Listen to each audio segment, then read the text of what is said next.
નમસ્તે, કેમ છો? જલસો પોડકાસ્ટના ફ્રેશ એપિસોડમાં આપનું સ્વાગત છે. આજે એક એવા વ્યક્તિત્વ સાથે સંવાદ સાધવાનો છે કે જેમનો અનુભવ તેમના કર્તવ્યને અને તેમના કર્મને દિશા આપે છે, અથવા તો એમ કહું કે તેમની નિસ્બત, તેમની નિષ્ઠા તેમના કર્મને થોડું ઓર કર્તવ્યસભર બનાવે છે. એટલી બધી વાતો તેમની સાથે આપણામાં એનર્જી લાવનારી છે, આપણી વાઇબ બદલી નાખનારી છે, આપણને થોડા વધારે ઉર્જાના જુદા સ્તર ઉપર મૂકી દેનારી છે. ગુજરાતી ફિલ્મોને, ગુજરાતી ભાષાને, ફિલ્મ મેકિંગને અનહદ પ્રેમ કરે છે. કેટલા બધા અદ્ભુત નામો સાથે તેમણે કામ કર્યું છે અને જે ઉત્કટતાથી, જે ઉમંગથી, જે ઉત્સાહથી એ ગુજરાતી ફિલ્મો, ગુજરાતી ભાષા, ગુજરાતી સાહિત્ય વિશે વાત કરે છે, એ એકદમ પેલું કહીએ ને તો કન્ટેજિયસ છે, ચેપી છે. એમની ઉર્જા આપણને પહોંચ્યા વગર રહેતી નથી, તેમની નિસ્બત આપણને પહોંચ્યા વગર રહેતી નથી. એક અદ્ભુત સંવાદ જસ્ટ અમે હમણાં તેમની સાથે કર્યો છે અને આપ સૌને આમંત્રણ છે આ અદ્ભુત સંવાદમાં જોડાવાનું. આપણે વાત કરી રહ્યા છીએ ગુજરાતી ભાષાના, ગુજરાતી માધ્યમના, ગુજરાતી ફિલ્મોના અદ્ભુત દિગ્દર્શક ચિન્મય પુરોહિતની. તેમની ફિલ્મોના આ આખા કાર્યકાળને જ્યારે તેઓ વાગોળી રહ્યા છે ને, ત્યારે તમને તો જાણે કે એક આમ માસ્ટર ક્લાસમાં બેઠા હો ને તેવું લાગશે. કેટલું બધું તેમને સાંભળીને જ શીખી જવાય એવું તમને લાગશે. તમને એવું લાગશે કે આ તો તાત્કાલિક અપનાવી લેવા જેવું છે. એ બધા જ સવાલો ગુજરાતી ભાષાને લઈને, ગુજરાતી ફિલ્મોને લઈને હું જે દિગ્દર્શકો સાથે કર્યા કરું છું, જે પૂછ્યા કરું છું, મેં તેમને પણ પૂછ્યા છે અને શું અદ્ભુત જવાબો મળ્યા છે. ચાલો, બિલકુલ તમને રાહ જોડાવા નથી માગતો. મળીએ, આવકારીએ દિલથી, પ્રેમથી, આદરથી ચિન્મય પુરોહિતને. આપ સૌનું સ્વાગત છે.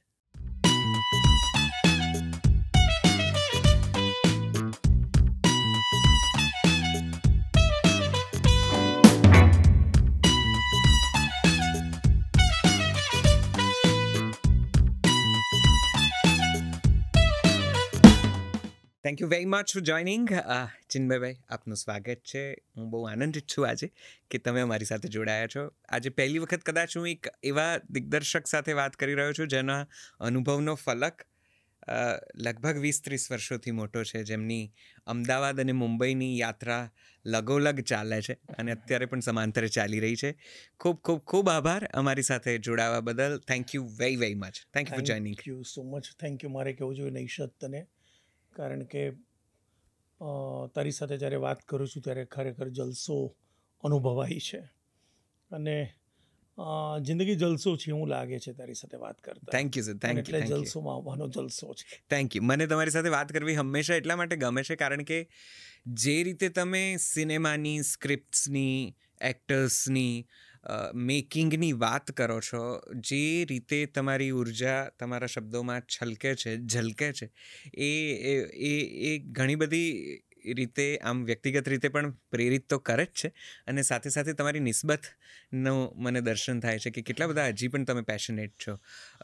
ફિલ્મો વિશે આટલી બધી પેશન, મેકિંગ વિશે આટલી બધી ઉર્જાથી વાત કરવાનું કેવી રીતે બને છે? What really keeps you rolling and going and? યા ખબર નહીં, પણ સારું અંદરથી બેઝિકલી હું ફાર્મસી કરતો હતો. રાઈટ. એના પછી ડ્રામા ડિપાર્ટમેન્ટમાં ગયો અને પછી ખબર નહીં, કદાચ નિયતિએ મને કહ્યું કે ભાઈ તારે આ જ કરવાનું છે ને. મનમાં કદાચ એ જુસ્સો છે. તમે દુનિયાને જોવો છો તો દુનિયાને જોઈને તમને આશ્ચર્ય થાય છે, કુતૂહલ થાય છે, પ્રશ્નો ઊભા થાય છે. એકચ્યુઅલી મારો મેઇન કહું નૈષદ, ઘણીવાર પ્રશ્ન એ થાય છે કે જન્મ શું છે? આપણે જન્મ્યા તો કેમ જન્મ્યા? આ ઈશ્વર છે તો છે? આ બધું શું છે? આ બધા દુનિયાએ જે નિબંધો લખ્યા છે, કે જે વ્યાકરણ બનાવ્યું છે, એ વ્યાકરણ પ્રમાણે આપણે જીવીએ છીએ, એ કરેક્ટ છે કે બીજું પણ કોઈ વ્યાકરણ હોઈ શકે? તો આ બધા પ્રશ્નો જ્યારે ઉદ્ભવે, ઇમોશનના પ્રશ્નો ઉદ્ભવે કે મમ્મી, જેમણે જન્મ આપ્યો મને મમ્મી કહો, એ પુરુષ છે તેમને પપ્પા કહો, તો ઘણીવાર મને એમ થાય કે મમ્મી અને પપ્પાનું નામ જેમણે પાડ્યું હશે એ કોણ હશે? એટલે હું થોડું વધારે ઊંડાણમાં જતો રહું છું અને પછી આવા સવાલોના જવાબો હું મારી સ્ક્રિપ્ટ થકી શોધવાનો પ્રયત્ન કરતો હોઉં છું. અને ઘણીવાર સંશય થાય છે, ઘણીવાર એવું બધું થાય છે કે નૈશદ કે આ જે માનવ જીવન મળ્યું છે એમાં ઘણીવાર આપણે એમ કહે છે ઇમોશન્સ, લાગણીઓ. ક્રોધને પણ તમે લાગણી કહો છો, કામને પણ તમે લાગણી કહો છો, પણ મને ઘણીવાર એવું લાગે છે ક્રોધ અને કામ આ કદાચ આવેગ છે, લાગણી નથી. લાગણી કઈ બીજી અલગ વસ્તુ છે. તો જે પતિ અને પત્ની એક્ઝામ્પલ પરણ્યા હોય તો શરૂઆતના લગ્ન જીવનમાં કામ હશે, ક્રોધ હશે, જેલસી હશે, આ બધા આવેગો ધીરે ધીરે ક્ષમતા જાય છે અને લાગણી એમના પ્રેમને જીવાડે છે. પછી બધું નથી હોતું, લાગણી જ હોય છે એકબીજાની. તો આવી બધી વાતો જ્યારે મને વિચારમાં આવે છે તો પછી મને હંમેશા મન થાય છે કે સર્જક તરીકે એન્ટરટેનમેન્ટ માધ્યમ દ્વારા કઈ રીતે એવી વાર્તાઓ બનાવું કે જેનાથી મારો પ્રેક્ષક પણ ફિલ્મ જોઈને કદાચ પ્રશ્ન પૂછે, એમને કુતૂહલ થાય, એમને આશ્ચર્ય થાય, ઉદ્ગાર, આ બધા તો આવું બધું છે. અને સતત મને કોઈ એક હમણાં જ પૂછ્યું હતું, જેમ હજુ હું 3 ફિલ્મ લખી રહ્યો છું. 3 ફિલ્મ લખી રહ્યો છું. પ્લીઝ ચા પણ લેજો. Thank you. 3 ફિલ્મ લખી રહ્યો છું અને 4th ફિલ્મનો આઈડિયા છે દિમાગમાં આવ્યો ફ્લાઇટમાં બેસો તો ત્યારે. અચ્છા. પછી મેં મારી ટીમને કહ્યું કે આવો એક સરસ આઈડિયા આવ્યો છે. મને કહે સર હજુ પેલી 3 સ્ક્રિપ્ટ બાકી છે, હજુ આ 4થો ક્યાં વિચારું છું. મને મનને કઈ રીતે રોકું યાર. ત્યાં ગયો, ત્યાં ચાલો દિમાગમાં આવ્યું, મને કે આ તો ફેન્ટાસ્ટિક આઈડિયા છે, હું જોઈશું હવે કઈ રીતે. ને હંમેશા મારી સ્ક્રિપ્ટમાં હું હંમેશા કોશિશ કરતો હોઉં છું. આજે કહ્યું ને તે કે કેમ આટલો તો હજુ પણ એક આવેગ છે કે એક હજુ જુસ્સો છે, કારણ કે હું ક્યારેય વાર્તા નથી બનાવતો, વાર્તા નથી લખતો. મને વાર્તા લખતા આવડતું જ નથી. મને આશ્ચર્યને લખતા આવડે છે, મને સરકાઝમને લખતા આવડે છે કે હું અચાનક કેમ વ્યક્તિ કરતો હોય છે અને એમાં વાર્તા છુપાયેલી હોય છે. એ સરકાઝમની પાછળ, જેમ ઓક્સિજનમાં એક સરકાઝમ હતું, એક દુનિયાને થપ્પડ મારી હતી મેં કે દુનિયા ત્યાં તો નથી જઈ રહી ને કે તમારે કાલ ઉઠીને સંબંધો ભાડે લેવા પડશે. આ 2018માં મેં ફિલ્મ બનાવી હતી, આજે ધીરે ધીરે ફળીભૂત થવા માંડ્યું છે. હું તને ગેરંટી આપીને કહું 2030માં જોજો આપણે ઇન્ડિયામાં પણ લોકો સંબંધો ભાડે લેતા થઈ જશે. તો એ જે તમે આગળનું જોવો છો અને તમને પ્રશ્ન થાય છે તો એ જુસ્સો આવે છે કે વાર્તા નથી લખવી, પણ એ વાર્તા પાછળનું કંઈક એવું લખો કે જેને તમે શૂટ કરો. ત્યાં એક્ઝામ્પલ હું કહી શકું કે હું હંમેશા કહેતો છું કે હું શૂટમાં જઉં છું તો એક્ટર્સને બધાને એક અલગ જ આમ એનર્જી મળે છે કે હું બહુ એનર્જેટિક છું. હું 7 વાગ્યાની શૂટિંગમાં 7:05 શૂટિંગ રોલ કરું છું. મારામાં આઈ એમ વેરી ડિસિપ્લિન્ડ. હું 7 વાગે જઉં તો 7:05 જો રોલ ન થયું હોય એક્ટ્રેસને પણ કહી દઉં, બધાને કહી દઉં તારે 2 કલાક લાગવાનો, 1.5 તો ભાઈ તું 1.5 કલાક પહેલાં આવી જા. હું 7:05 રોલ કરી દઈશ. હું અહીંયા બેસી રહેવા નથી આવતો. એક્ટ્રેસને પણ બધાને ખબર છે, લોકો ડાયલોગ ત્યાં સ્ક્રિપ્ટ પહેલાં રિહર્સલ થઈ જાય, વર્કશોપ થઈ જાય, એ લોકોને ખબર હોય શું સીન શૂટ કરી રહ્યા છીએ. અહીંયા સીનને કેવી રીતે જીવવાનું છે એના માટે ભેગા થયા છીએ. સીન રટણવા માટે હવે આમ કરીએ તેમ કરીએ ને એના માટે ભેગા નથી થયા. તો એ મારી એનર્જી પણ હું મારા યુનિટમાં નાખતો હોઉં છું અને હું એ શૂટ કરવા જાઉં છું જે સ્ક્રિપ્ટમાં લખ્યું નથી હોતું. અને તમે કીધું કે તમે કદાચ આગળનું જોવાની કોશિશ કરો છો, અને મને એવું સમજાય છે કદાચ થોડા ઘણા નાના મોટા અનુભવથી કે આગળનું જોવા માટે પાછળ ઘણું બધું જીરવવું પડતું હોય છે. તો મને તમારી યાત્રા વિશે પણ કહો કે આ જે તમે જે વિચારો, હું સમજુ છું કદાચ ઇમોશન્સથી ડ્રીવન હશે કે તમારા વાંચનથી ડ્રીવન હશે, થોડાક જૂની કિસ્સા કહાણીઓ ક્યાંક વાંચેલા, ક્યાંક આપણા ધર્મના, આપણી સંસ્કૃતિના કિસ્સાઓ હશે, કોઈ માઇથોલોજી હશે જે તમને થોડી વધારે નવેસરથી વાર્તાઓ કહેવા માટે પુશ કરતી હોઈ શકે. થોડી પાછળની વાત કરો. પાછળ એવું શું જીવી ગયા કે જે આગળનું જોવાનું થોડું વધારે શક્ય બનાવે છે? ઇન્ટરેસ્ટિંગ વાત કરી ભાઈ. તે મને મારા ભૂતકાળમાં નાખી દીધો દોસ્ત. હું જ્યારે અમદાવાદમાં કોલેજ પછી જ્યારે નાટકો કરતો થયો ત્યારે ખબર નહીં બિગિનિંગથી જ ચંચી મહેતાના નાટકો મેં ખૂબ વાંચ્યા, કમા મુનશીને મેં ખૂબ વાંચ્યા. આપણે ત્યારે મને યાદ છે ગુજરાત યુનિવર્સિટીમાં પાછળ કોઈ દર રવિવારે ઇંગ્લિશ પિક્ચરો બતાવતા હતા. તો અને હું દર રવિવારે અત્યારે આઈ થિંક બહુ મોટું કંઈક સંસ્થા હતી ગુજરાત યુનિવર્સિટીના પ્રાંગણમાં જ હતું. દર સન્ડે ત્યાં ઇંગ્લિશ ફિલ્મો બતાવતા. અચ્છા. બેનરમાંથી મેં ત્યાં જોઈ હતી. ઓકે. ત્યારે મેં રાશોમન જોઈ હતી. ઓહો. અને પછી મને ખબર પડી કે રાશોમન એટલી ગમી. પછી ખબર પડી કે કાંતિ મડિયાએ એનું નાટક લખેલું છે ગુજરાતીમાં, જુજોરૂપ અનંત ભાસે. અને એની સ્ક્રિપ્ટ હઠસિંહ વિઝ્યુઅલ આર્ટ સેન્ટરની લાઇબ્રેરીમાં હતી. અચ્છા. તમે જુઓ ને, મેં પેલી ફિલ્મ જોઈ, બીજા જ વીકમાં મને સ્ક્રિપ્ટ મળી રાશોમન ઉપરની ગુજરાતી એડેપ્ટેશન. સ્ક્રિપ્ટ વાંચી. સુભાષ શાહ ત્યારે હતા રાઈટ વિઝ્યુઅલ આર્ટ સેન્ટરમાં. રાઈટ. ચીનુ મોદીનો મારા ઉપર ઘણો પ્રેમ હતો. અચ્છા. એમને હતું કે આ તું સાલા બહુ અલગ કરે છે, તારે પેલું બધું નથી કરવું, નથી કરવું. મને ખબર નહીં. તો મને પછી કાંતિ મડિયાને ત્યાં મુંબઈ પહોંચી ગયો. હા. મળે સાહેબ મારે તો હું નાટક કરું. તું શું કરે છે છોકરા? હું આજે મળ્યા મારે હું 300 રૂપિયા એક શોના આપીશ અને મિનિમમ 3 શો કરીશ. એ કરીને 900 રૂપિયા લઈને ગયો હતો. અને કાંતિબેન મેં કહ્યું કે કાંતિભાઈ મને નાટક આ ગમે છે, મને રાશોમન ગમી છે અને મારે એનું કોમર્શિયલ પ્લે કરવું છે. તો તું કઈ રીતે કરીશ? હું મારા જોડે 15,000 રૂપિયા પડ્યા છે એ સમયે. અને એ પણ મેં સ્ટ્રીટ પ્લે કરીને કમાયેલા. ચીનુભાઈનું નાટક હતું એનું સ્ટ્રીટ નાટક 94નો તકતો, શેષાન અને એના ઉપર મેં બનાવ્યું હતું, ખેરનાર ઉપર. એમાંથી જ પૈસા કમાયો હતો. અને મેં કહ્યું કે હું એમાં કરીશ. તો મારી ઉપર મારી જોડે હસ્યા હતા. મને કે તારું આ ગજબનો આક્રોશ છે યાર અંદરનો. તું મુંબઈ પહેલી વાર આવ્યો. બચુભાઈ સંપટ મને એમની ગાડીમાં કાંતિબેન ત્યાં લઈ ગયા. હું આઈએનટી પહોંચી ગયો. આઈએનટી પહોંચ્યા પછી હું ચિન્મય પુરોહિત મને બેસ્ટ ડિરેક્ટરનો એવોર્ડ આઈએનટી કોમ્પિટિશનમાં મળ્યા છે 2 વાર. અચ્છા કેમ છો? સુરેશ રાજડા મળ્યા. મારે કાંતિભાઈ મળ્યાને મળવું છે. એ જુઓ ને અંદરનો જુસ્સો કેવો, જે તું જુસ્સાની વાત કરે છે, આઈ થિંક બિગિનિંગથી હતો જ. રાઈટ. તો સુરેશભાઈ કે ત્યાં બચુ સંપટભાઈ, મને ખબર નહીં બચુભાઈ સંપટ કોણ છે. તો સુરેશ તો કે આ કોણ છે આ છોકરો સુરેશ? તો એ આપણા અમદાવાદનો બહુ સારો ડિરેક્ટર છે, સરસ નાટકો કરે છે, કે કાંતિ મડિયા ના મળવા આવ્યો છે, નાટકની પરમિશન જોઈએ છે. રાઈટ. તો બચુભાઈ કે ચાલ બેસ હું તને લઈ જાઉં. તો પેડર રોડ ઉપર એમના ઘરે મને બચુભાઈ લઈ ગયા. અરે વાહ. એમની ગાડીમાં બેસાડી. બહુ પછી ખબર પડી કે પરેશાનના સસરા સુરેશના પપ્પા છે. મને ખબર નથી કોણ છે. અને કાંતિભાઈએ પછી મને કહ્યું કે હું આ તમારું 900 રૂપિયા આપું છું, મને ખાલી લખી આપો. તો હસ્યા. એમણે લેટર લખી આપ્યો. એ 900 રૂપિયાના કવરમાં એમણે બીજા 1100 રૂપિયા એડ કર્યા અને 2000 રૂપિયા પાછા આપ્યા.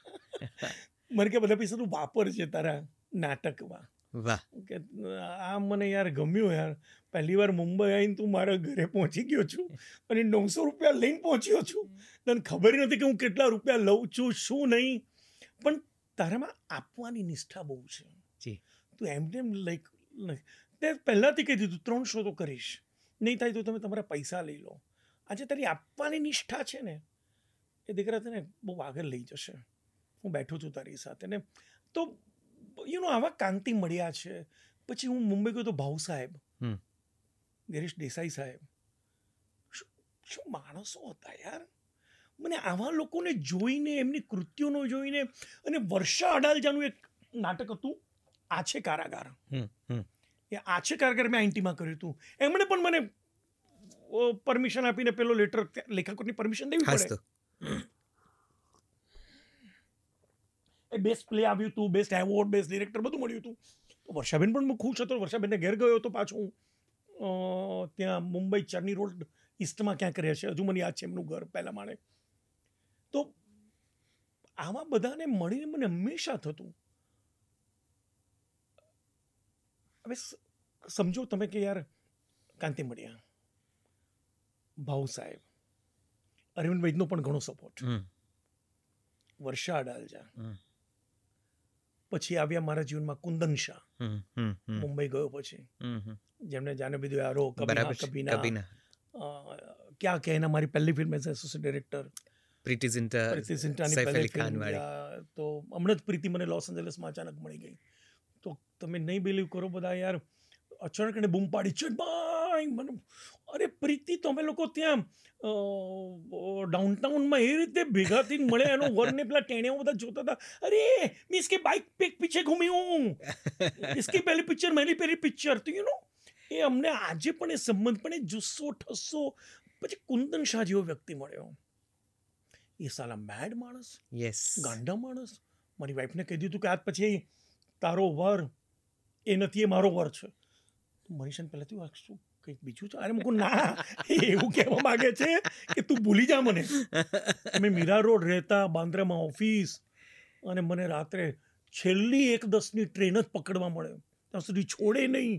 સીમાં પાછળ ગાંડો માણસ, તું સમજે છે આને શું કહેવાય?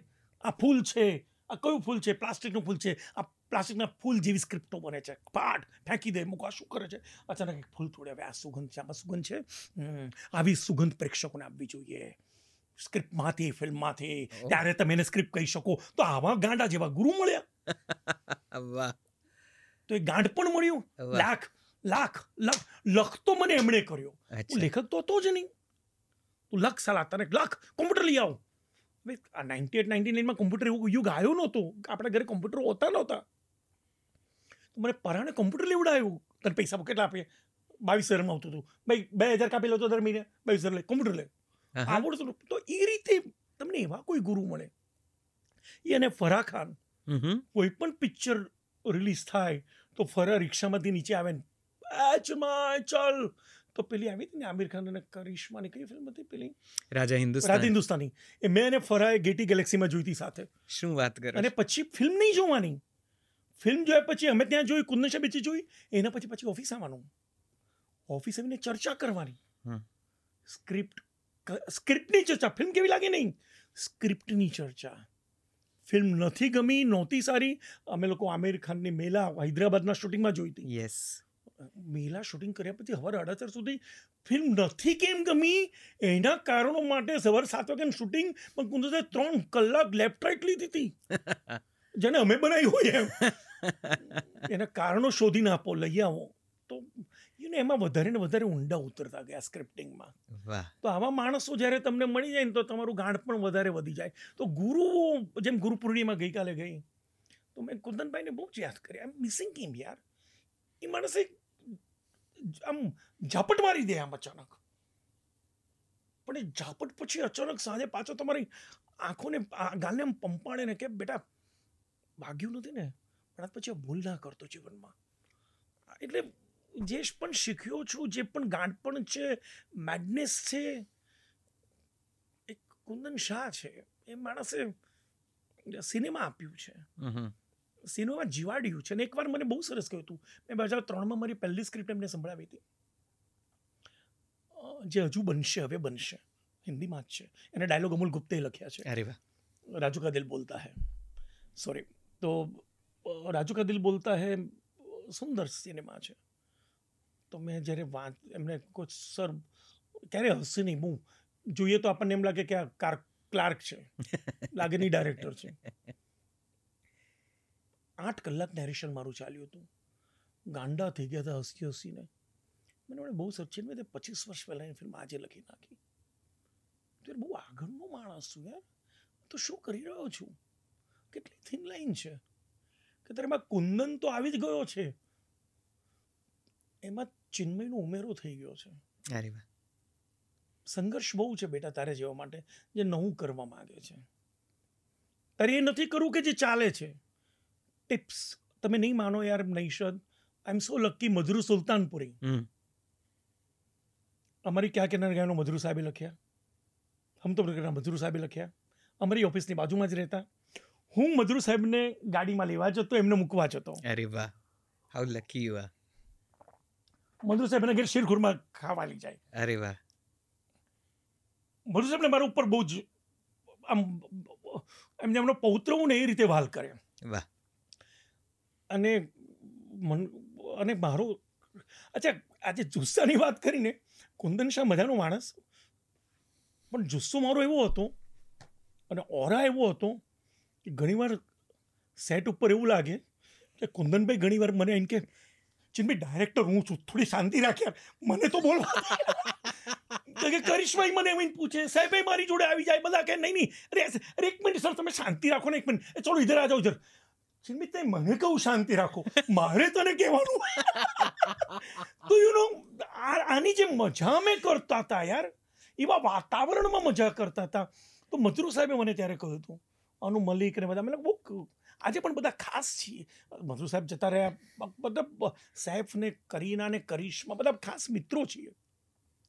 હું ટેલિવિઝનમાં વધારે પછી જતો રહ્યો, પણ એ જે મેં શીખ્યો છું ને આ બધાની પાસે, તો મધુર સાહેબ મને બહુ કવિતા કઈ રીતે લખતા, એક અનુ મલિક બંને બહુ ઝઘડાતા હતા. और पहले तो तुम पहले ट्यून तो बनाओ, आप पहले वर्ड्स लिखो. मैं वर्ड्स कैसे लिखूंगा ट्यून के बिना? नहीं, आप वर्ड्स लिखो, मैं ट्यून बना दूंगा. ये यार उल्टी बातें करता है. ઊભા થઈને મધુર સાહેબ જતા રહે, પાછું મારી ગાડીમાં લઈ જવાનું, દેખ બેટા ક્યાં હોતા હે. તો એ વ્યાકરણ શીખવા મળ્યું. આજે હું કદાચ મારી ફિલ્મોના ગીતો હું પોતે લખું છું, એ વ્યાકરણ કદાચ મધુર સાહેબ જોડે કઈ રીતે શીખી કે મને ખબર જ નથી પડી. એ તમારા પણ શું હતું, સૌથી મોટી વાત જિજ્ઞાસા હતી. એ લોકોની સાથે રહીને કંઈક અંદર ઉતારવું હતું, જાણવું હતું. અધૂરો હતો ખૂબ, આજે પણ ખૂબ અધૂરો છું. એટલે કદાચ પ્લસ પોઈન્ટ એ છે કે અધૂરા રહેવું ગમે છે, પૂરું ક્યારેય નથી થવું. એટલે જેટલા સારા લોકો, સારા માણસો, સારા વ્યક્તિત્વો, સારા કલાકારો કે કોઈ પણ વ્યક્તિ મળી જાય, એનું સારત્વ મારામાં ઉતારીને એ સારત્વને સ્ક્રિપ્ટમાં કઈ રીતે ઉતારું એ કદાચ આવડી ગયું છે. તો એના કારણે સો જ્યારે તમે એ નાનપણમાં ક્યાંય આ બીજ હતું કે જે વાર્તાઓ લખાવતું હતું, અથવા તો કંઈક કળા તરફ ઝુકાવ લાવતું હતું, અથવા તો ઘરમાંથી એવી કોઈ? ઘરમાં કદાચ મને લાગે છે મારા પપ્પાનું જે અધૂરું સ્વપ્ન હતું એ કદાચ આમાં પૂરું થયું લાગે છે. બહુ મજાની વાત છે, છેડ્યું તો કહી દઉં. મારા પપ્પા રાજ કપૂરના બહુ મોટા ફેન હતા. એમને કઈ રાજ કપૂર પોતાના રામ મેરા નામ, રાજુ આવું કરીને હજુ મેં નાનો હતો ત્યારે જોયા હતા. પછી સ્ટોરી ખબર પડી, અમે લોકો ખેડા જિલ્લામાં સારસા ગામના, પુરોહિત એટલે બ્રાહ્મણ, અને મારા દાદાને બધા જય સિયારામ કે, આખું ગામ જય સિયારામ કે.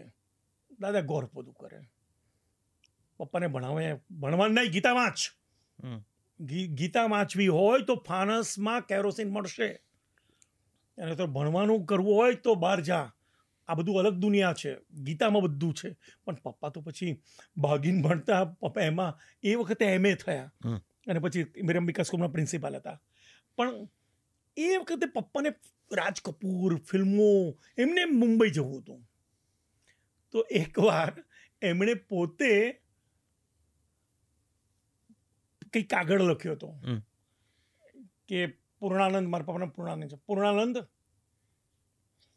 मैं राज कपूर तुम्हें बम्बई बुलाता हूँ, तुम जल्दी मुंबई आ जाओ. પોતે આણંદ જઈને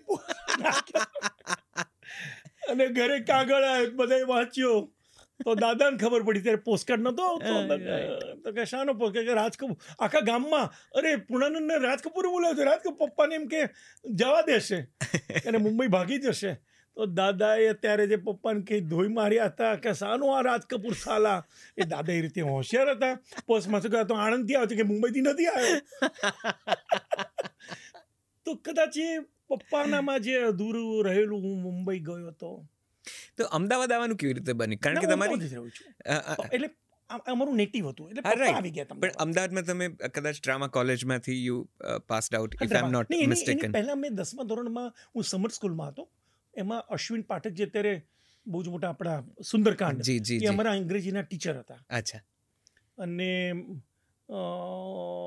જેમ આપણો સંજય વૈદ છે, એ બધા મારા સિનિયર સમર સ્કૂલમાંથી જ. મારા પપ્પા પણ સમર સ્કૂલમાં પહેલા શિક્ષક હતા, પછી મેં પ્રિન્સિપાલ થયા. તો અમે લોકોએ નાટક કર્યું હતું પેલું વાર્ષિકોત્સવમાં. રાઈટ. એ નાટક કર્યું હતું. એ નાટકનું નામ હતું વળાંક. એ વળાંકમાં એવો વળાંક આવી ગયો કે પછી હું ફાર્મસી કોલેજમાં ભણવા ગયો. સામે હઠીસિંહ વિઝ્યુઅલ આર્ટ સેન્ટર, અને બાર પેલી રુદ્રાજની કીટલી. રાઈટ. એ વખતે ભલા ભૂષાના ભેદ ભરમ ને એમાં ભલા કાકા ને હસમુખ ભાવસાર ને એ બધા બેહી રહે. તો હું તો આમ જીંકું આલા, અને પેલું વળાંક યાદ આવે. એમાં ખબર પડે નાટક છે. તો ત્યાં પહેલું એક નાટક હતું નેતા આવ્યા ભલે પધાર્યા. એમાં મને કોરસમાં કામ કરવા મળ્યું. એ યોગેશ ભાઈ કોઈ વકીલ હતા, એમનું સરનેમ ભૂલી ગયો, એમણે કિરણ જોશીએ ડિરેક્ટ કર્યું. રાઈટ. એને યોગેશે અને ભરત ઠક્કર ને અસુ ભાવસાર ને બહુ જ મોટું પ્લે હતું, આપણા સુભાષ શાહ ને બધા. અને ત્યારે મને કોરસમાં જે બધા હોય એ 50 કોરસ 50 જણ હતા, એમાંનો એક હતો. અને પણ એ જુસ્સાથી બૂમ પાડતો કે લોકોને લાગતું પેલો બૂમ પાડે છે. અને ત્યારે બધાને લાગતું આવો આ સાલો કંઈ કરશે ખરો. પછી એમાંથી એ કોરસમાંથી કઈ રીતે કે મેન તો અભિનય કરવો હોય, ઓફકોર્સ મેન તો આપણા લાઈનમાં યાર દેખાઈએ. ત્યારે નરેન્દ્રભાઈની ત્રિવેદીની જંજા કરીને સિરિયલ આવતી હતી. યસ. તો જંજામાં મને જંજાનો ભાઈ કિંજલનો રોલ મળી ગયો, બાઇકની પાછળ ફરતો હતો. તો ટીમ દેખાઈ ગયા, અરે એવા ટીમ દેખાઈ ગયા. 10મા ધોરણમાં હતો આ બધું, 10મા પાસ આઉટ તરત જ. પછી ઈશ્વરની દયાથી ધીરે ધીરે બુદ્ધિ આવવા માંડી કે યાર રમેશ અમીનના અર્પણમાં જોઈન થયો. યસ. એમાં જયમીની બેન ને વૈભવી ભટ્ટ અને આ બધાની સાથેની મારી શરૂઆત. જીતેન્દ્ર ઠક્કર, ઓફકોર્સ જીતુભાઈ મારી ઘરની બાજુમાં રહેતા, એમણે પણ મને બહુ સપોર્ટ કર્યો. તો યસ, પણ મારા વિચારો બહુ અલગ હતા, મને નહોતું ફાવતું. મને જે રીતનું ઢાળ બધી પદ્ધતિઓ ચાલતી હતી, આજે પણ જેમ મેં કહું ને, આજે પણ જે ગ્રામર બન્યું છે એ ગ્રામરમાં જીવવાની મજા નથી આવતી. એટલે તો કયા ગ્રામરથી તકલીફ છે? ગ્રામર એટલે કે મને હંમેશા એમ લાગે છે કે જે ઓશોએ બહુ સરસ કહ્યું છે. ઓશો હંમેશા કહે છે કે તમારું બાળક છે એને તમે બહુ શીખવાડો નહીં. આપણે બાળકને તું કયા કુળનો જે પુરોહિત છે, તું બ્રાહ્મણ છે, તું આ છે, આપણામાં આવું હોય, આ હોય, એમ કરીને તમે એને તમારી ઝેરોક્સ કોપી જ બનાવો છો, બીજું કંઈ નથી કરતા.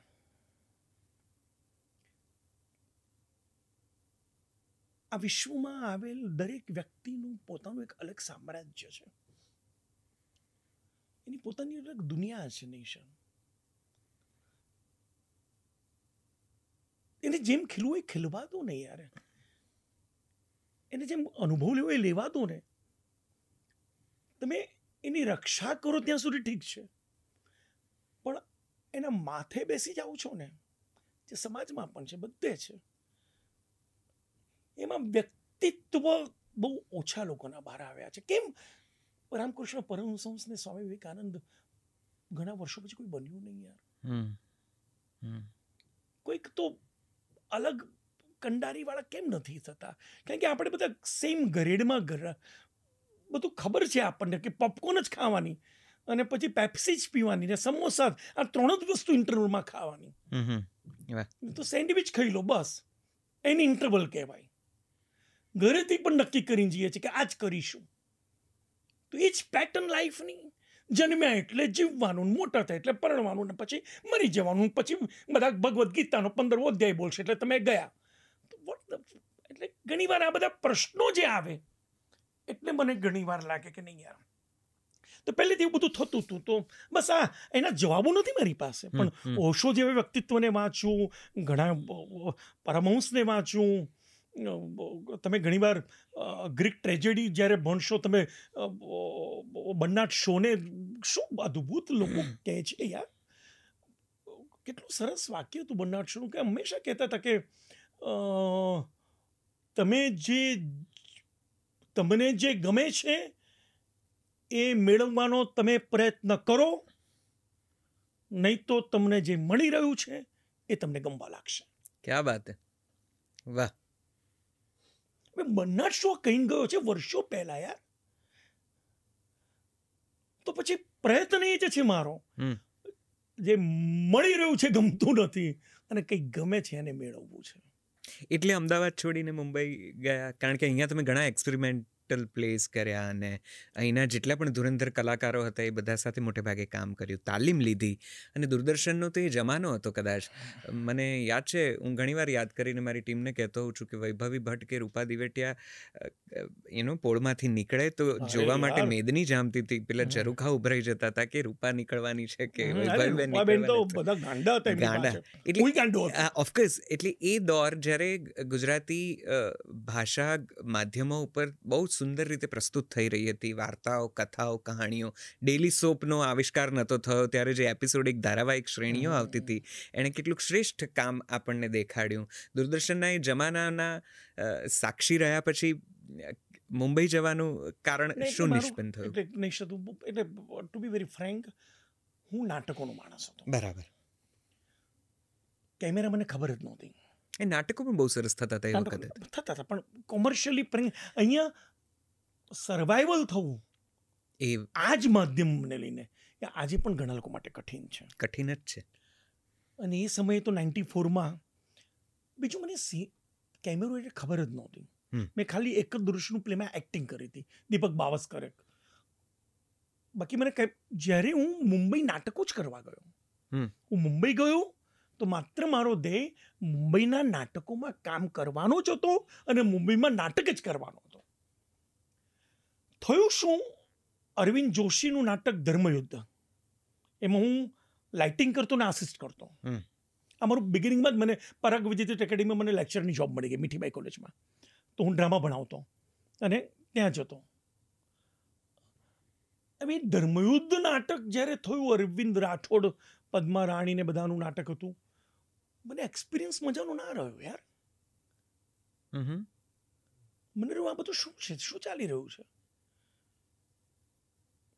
અરવિંદ રાઠોડ દુનિયામાં નથી રહ્યા, પણ એક એવો અનુભવ થયો કે 35માં શોએ મેં સ્ટેજ ઉપર નિષ્ઠાવાળો માણસ, આમ સ્પોટલાઇટ હતી, ફોટલાઇટ, એને આમ કરીને ફટાક દીને સ્ટેજ ઉપર ફાંકીને કહ્યું કે ખબર નથી હું અમદાવાદનો છું પણ કોણ છું, તમને ઓળખતા નથી પણ હું કોણ છું. અચ્છા, યુ ડીડ ધીસ. આખી દુનિયાને અત્યારે જે મારો આસિસ્ટન્ટ હતો હર્ષદ જોશી, જે અત્યારે તારક મહેતા ડિરેક્ટ કરે છે, એ બધા અત્યારે બેકસ્ટેજ કરતા હતા. એ બધા છક થઈ ગયા હતા કે આ તો કૌસ્તુભી ઊભા છે, બધા ઊભા છે, પદ્મા બેન છે ને આ કહે છે કે બતાવી દઈશ હું મુંબઈમાં હું કોણ છું. સાઓ તમે લોકો શું. અને નીકળ્યો પછી ભજો હતો, એ બિચારો નથી આ દુનિયામાં, એ પ્રોડક્શન વાળો હતો. મારા કંઈ 400-500 પૈસા લેવાના બાકી હતા, 300 રૂપિયા લેકે, તો એના ખિસ્સામાંથી 1500 રૂપિયા લઈ લીધા. તમે તો ઓળખો છો ને અમદાવાદનો, એટલે મને પાછા કે તમે અમદાવાદવાળાને ગુજરાતી બોલતા નથી આવડતું, આવું કંઈ. એટલે મેં કહ્યું એક મિનિટ, તમને મુંબઈવાળાને આવડે છે એમ તમે સમજો છો? એટલે હું અમદાવાદ ગુજરાતી બહુ આવું. હવે આ સંઘર્ષમાં તમારી રીતે સેટલ થવાનું હતું. તમે કે હા તમે પહોળા ઉચ્ચારણ કરો છો, તમને નથી આવડતું. તો કે અમને નથી આવડતું તો તું અહીંયા આવ્યો કેમ? હું તમને લોકોને સાચું ગુજરાતી બોલતા શીખવાડવા આવ્યો છું. કંઈ જ નહોતો, નવો ગયો તો અહીંથી આટલા દિગ્દર્શકને એવોર્ડ મળીને બધું મળીને. હંમેશા ભગવાન આવો અનુભવ કેમ કરાવે છે કે તમને બીજી દુનિયામાં લઈ જવાનું હોય છે. પણ દાદાગીરી તો, ખુમારી તો છોડી નહોતી. અને પછી હું એના ખિસ્સામાંથી 1500 રૂપિયા નીકળી ગયો. કરજો લાઇટ કર્યું તો અંધારમાં નાટક કરજો સાહેબ, ઇન્ટરવલ પછી. અરે અને ઝવેરબેનમાં શો હતો, ઘાટકોપર સ્ટેશને પહોંચ્યો અને રડી પડ્યો કે હવે કરીશું મનીષા, મીરા રોડ અમે ભાડે રહેતા, 1500 રૂપિયાનું ભાડું, હવે કરીશું શું? તેલ લેવા ગયું, પાછું અમદાવાદ જતું, નથી રહેવું અહીંયા. કે નાટકો પણ મજાના નહોતા હતા, એ ડ્રોઈંગ રૂમ, એ જ મેલો ડ્રામા, એ જ બધું. હું તો અહીંયા સારા નાટકો કરતો હતો,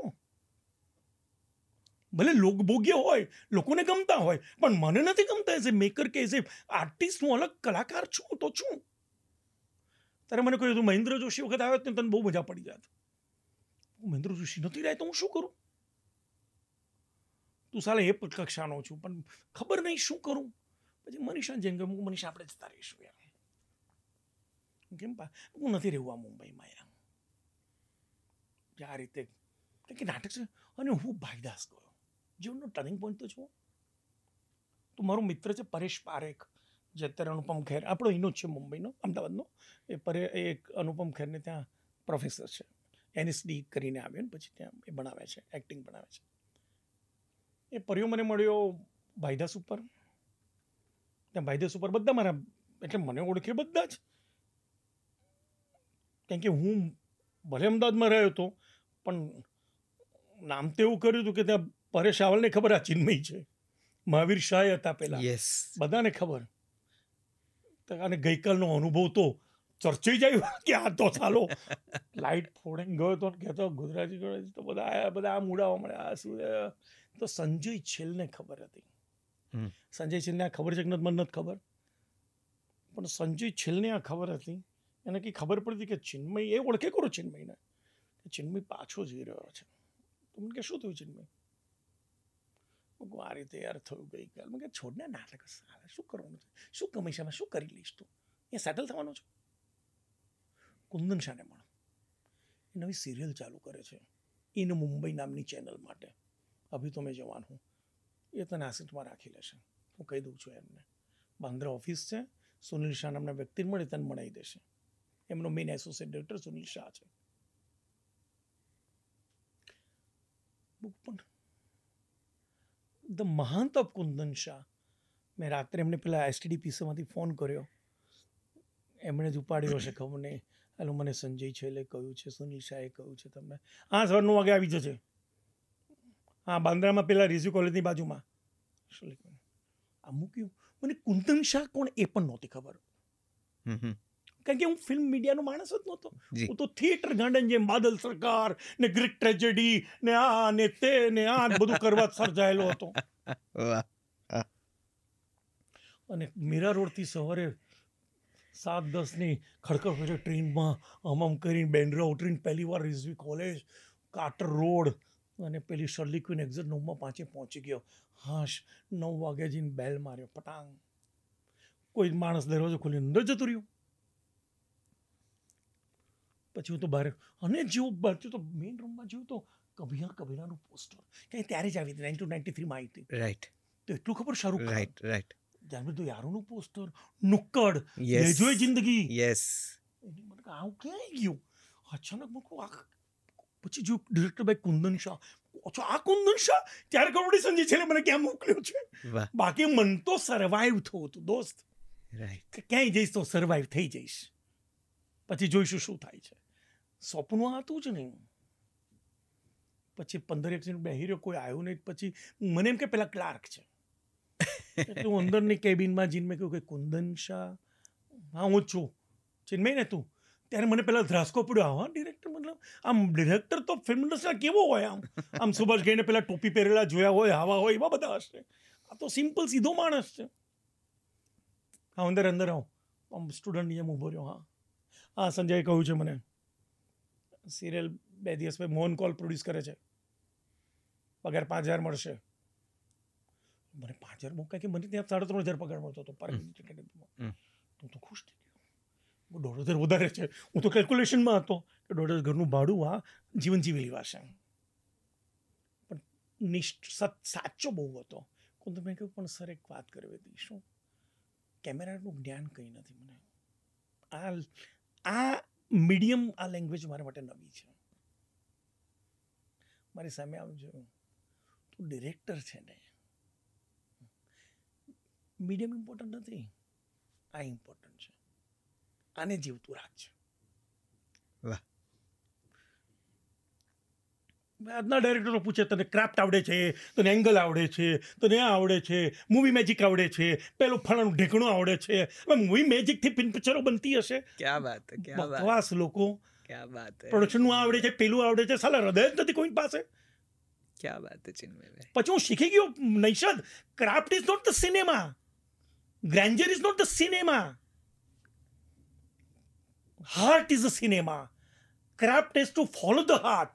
In today's time, everybody's heart is following the craft. For that cinema is not working. Magician કોઈ છે જ નહીં સાલાઓ.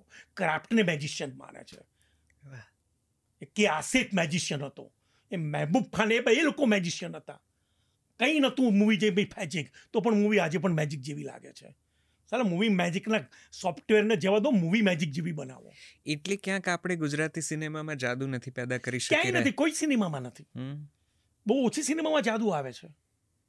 હું 12th ફેલની વાત કરું, હું તો બધા મિત્રો છે. એટલે કુંદન શાહના જાનબી દેવારોમાં વિધુ વિનોદ ચોપડા પ્રોડક્શન મેનેજર હતા. બધા એમનાથી આગળ વધ્યા છે. સુધીર મિશ્રા એમના આસિસ્ટન્ટ, શ્રીરામ રાઘવન એનો આસિસ્ટન્ટ, અમોલ ગુપ્તા આસિસ્ટન્ટ, બધા એમના આસિસ્ટન્ટ. કેટલા એમણે આપ્યા છે આ દુનિયાને. સતીશ કૌશિક એમના આસિસ્ટન્ટ, કેટલા લોકો હતા. તો 12th ફિલ્મમાં જ્યારે ફિલ્મ બની ત્યારે વિધુ વિનોદ ચોપડાને કન્વિક્શન હતું. અંદરના લોકો એમ કહ્યું એક કામ કરો, ઓટીટી પ્લેટફોર્મને આપણે રિલીઝ નથી કરવી. પણ મને ખબર હતી કે આ હૃદયથી બનેલી સિનેમા છે. કરેક્ટ. તો ગુજરાતી સિનેમામાં તો ખરું જ, પણ બહુ જ ઓછી સિનેમા. કારણ કે શું છે, આજકાલ ક્રાફ્ટ ડ્રીવન, ટેકનિક ડ્રીવન, લોકોને શું જોઈએ છે એ, જેમ એક્ઝામ્પલ બિસ્લરીમાં આટલું મિનરલ નાખો તો પાણી વધારે વેચાશે, એમાં આટલું કોમેડીનું તત્વ નાખો, એક મ્યુઝિક નાખો, આને લઈ લો, તેને લઈ લો, મોટા એક્ટર લઈ લો, પિક્ચર વર્ક થઈ જશે. અને એમાં બધા ગતકડાઓથી સિનેમા બનતી થઈ ગઈ છે. એટલે મેજિક તો તમને ક્યાંય નહીં દેખાય. ગુજરાતી સિનેમામાં તો મેજિશિયન જ નથી. તો ઘણીવાર સિનેમા વર્ક થઈ જશે. હું બીજું પણ પૂછું છું નૈષદ, સોરી પ્રશ્ન ત્યારે પૂછો, આજે તને પણ પૂછું છું. બોક્સ ઓફિસ ઉપર તમે 10-12 કરોડ કમાઈ લીધા, 15 કરોડ કમાઈ લીધા, એનો અર્થ તમારી સિનેમા સુંદર હતી? હસવું આવે છે મને. શું આંકડા સાચા ખોટાઈ જવા દો, ચલો કમાઈ લીધા કે થઈ ગયું. એ કરેક્ટ સિનેમા છે? જે ગુજરાતી નાટકો થાય છે, જે મીડિયોકર પ્લે ને મેલોડ્રામા, ને જે આપણું ગુજરાતી ઓડિયન્સ પણ મેલોડ્રામેટિક ને મીડિયોકર, સાલું કોઈ ટેસ્ટ જેવું છે જ નહીં. સાલા પાણીપુરી ખાઈ તો એ ગમે, મજા પડે. પાણીપુરી મજા પડી ગઈ. હા, તો ઢોસા ખાવાની મજા પડી ગઈ. કાલ ચાઇનીઝ ખાવાની મજા પડી ગઈ, પાઉંભાજી મજા પડી ગઈ. સાલા ગુજરાતી બધું મજા પડે. તો સાલા તમારું પોતાનું ટેસ્ટ જેવું કંઈ છે જ નહીં. તો સાલા પ્રજામાં પ્રોબ્લેમ, પછી મેકરમાં પ્રજામાં જાદુ જોવાવાળી નથી, પ્રજામાં જ જાદુ તત્વ નથી. છતાં મારા જેવા યોદ્ધાઓ. તમને નથી લાગતું કે કોઈક ઓફેન્ડ થઈ જશે, કોઈક ડરી, કોઈક ઓફેન્ડ થઈ જશે, કોઈક તમારી પાછળ પડી જશે? પડવા દે ને, મને કોઈથી ડરતો નથી. હું તો બાદશાહ માણસ છું, મને કોઈ ફરક નથી પડતો કોઈનાથી. કારણ કે મને કોઈનું, હું ઉપરથી કહું છું કે સુધરો યાર, નહીં તો આજ ચાલ્યા કરશે નૈષદ. મને કોઈ ફરક નથી પડતો કોઈનાથી. બધા મારા મિત્રો છે, બધા અંગત છે, બધાને ખબર છે હું કોણ છું. એકવાર એક ફિલ્મ જોઈ તો મને પ્રીમિયર પછી બધા કહ્યું, સર કેવી લાગી, સાચું કહેજો. પહેલાં મેં કહું બહુ સરસ, મજા પડી ગઈ, થેન્ક યુ. સર તમે સાચું કહો. હું સાચું સાંભળું પછી ફોન કરજો. હજુ ફોન ન થાય. ઓલા હવે પણ એને પાછો હમણાં મળ્યો, મેં કહ્યું ફોન હજુ નથી કર્યો. તો કે અમને ખબર છે તમે શું કહેવાના છો. હવે યાર શું કરું યાર. પણ ઠીક છે, એનો અર્થ એ નથી કે હું બનાવું છું એ મેજિક છે. ના, હું શોધી રહ્યો છું. હું પૂછવા જ જતો હતો કે આટલી સમજણ, આટલા સુંદર અને આટલા અદ્ભુત ગુરુઓનો સંગાત, આટલી બધી ઉર્જા, થોડીક નિસ્બત, અને બહુ જ જેને કહેવાય કે બહુ શક્તિસભર નિસ્બત છે, તમારો આક્રોશ છે, ક્યાંક ને ક્યાંક અંદરનો જે ઉકળાટ છે, તમારી ફિલ્મોમાં આ બધું કન્વર્ટ થાય છે? કોશિશ કરી રહ્યો છું. હું કહી તો ન શકું ને, પણ હંમેશા હું ખુશ હોઉં છું. હું કહું છું જે ફરિયાદ તમને બીજા મેકર્સથી, બીજા માધ્યમથી, બીજી ભાષાઓથી, હિન્દી કે ગુજરાતીના ફિલ્મ મેકર્સથી છે, એ પ્રકારનું સિનેમા તમે ડિલિવર કરી રહ્યા છો? તમે? હા, હું કહેવાની કોશિશ કરું કે હું કોશિશ કરી રહ્યો છું. જેમાં ઓક્સિજનમાં મેં ઘણી કોશિશ કરી. જી, ઓક્સિજન ઘણી જુદી ફિલ્મ હતી. અને નહીં માને તો નૈષદ, આખા વિશ્વમાં એ ફિલ્મે મને ઓક્સિજન જેવા સંબંધો આપ્યા છે. બિલિયનર્સ મારા ખાસ મિત્રો બની ગયા છે. ભલે બિલિયનર્સનો $1 મને ક્યારેય દેખાયો નથી. 1000 વાર મને કહું છે, ચિન્મય કેટલા પૈસા જોઈએ છે, તું પિક્ચરો બનાવ્યા. આપણે ઓક્સિજન માટે ભેગા થયા છીએ.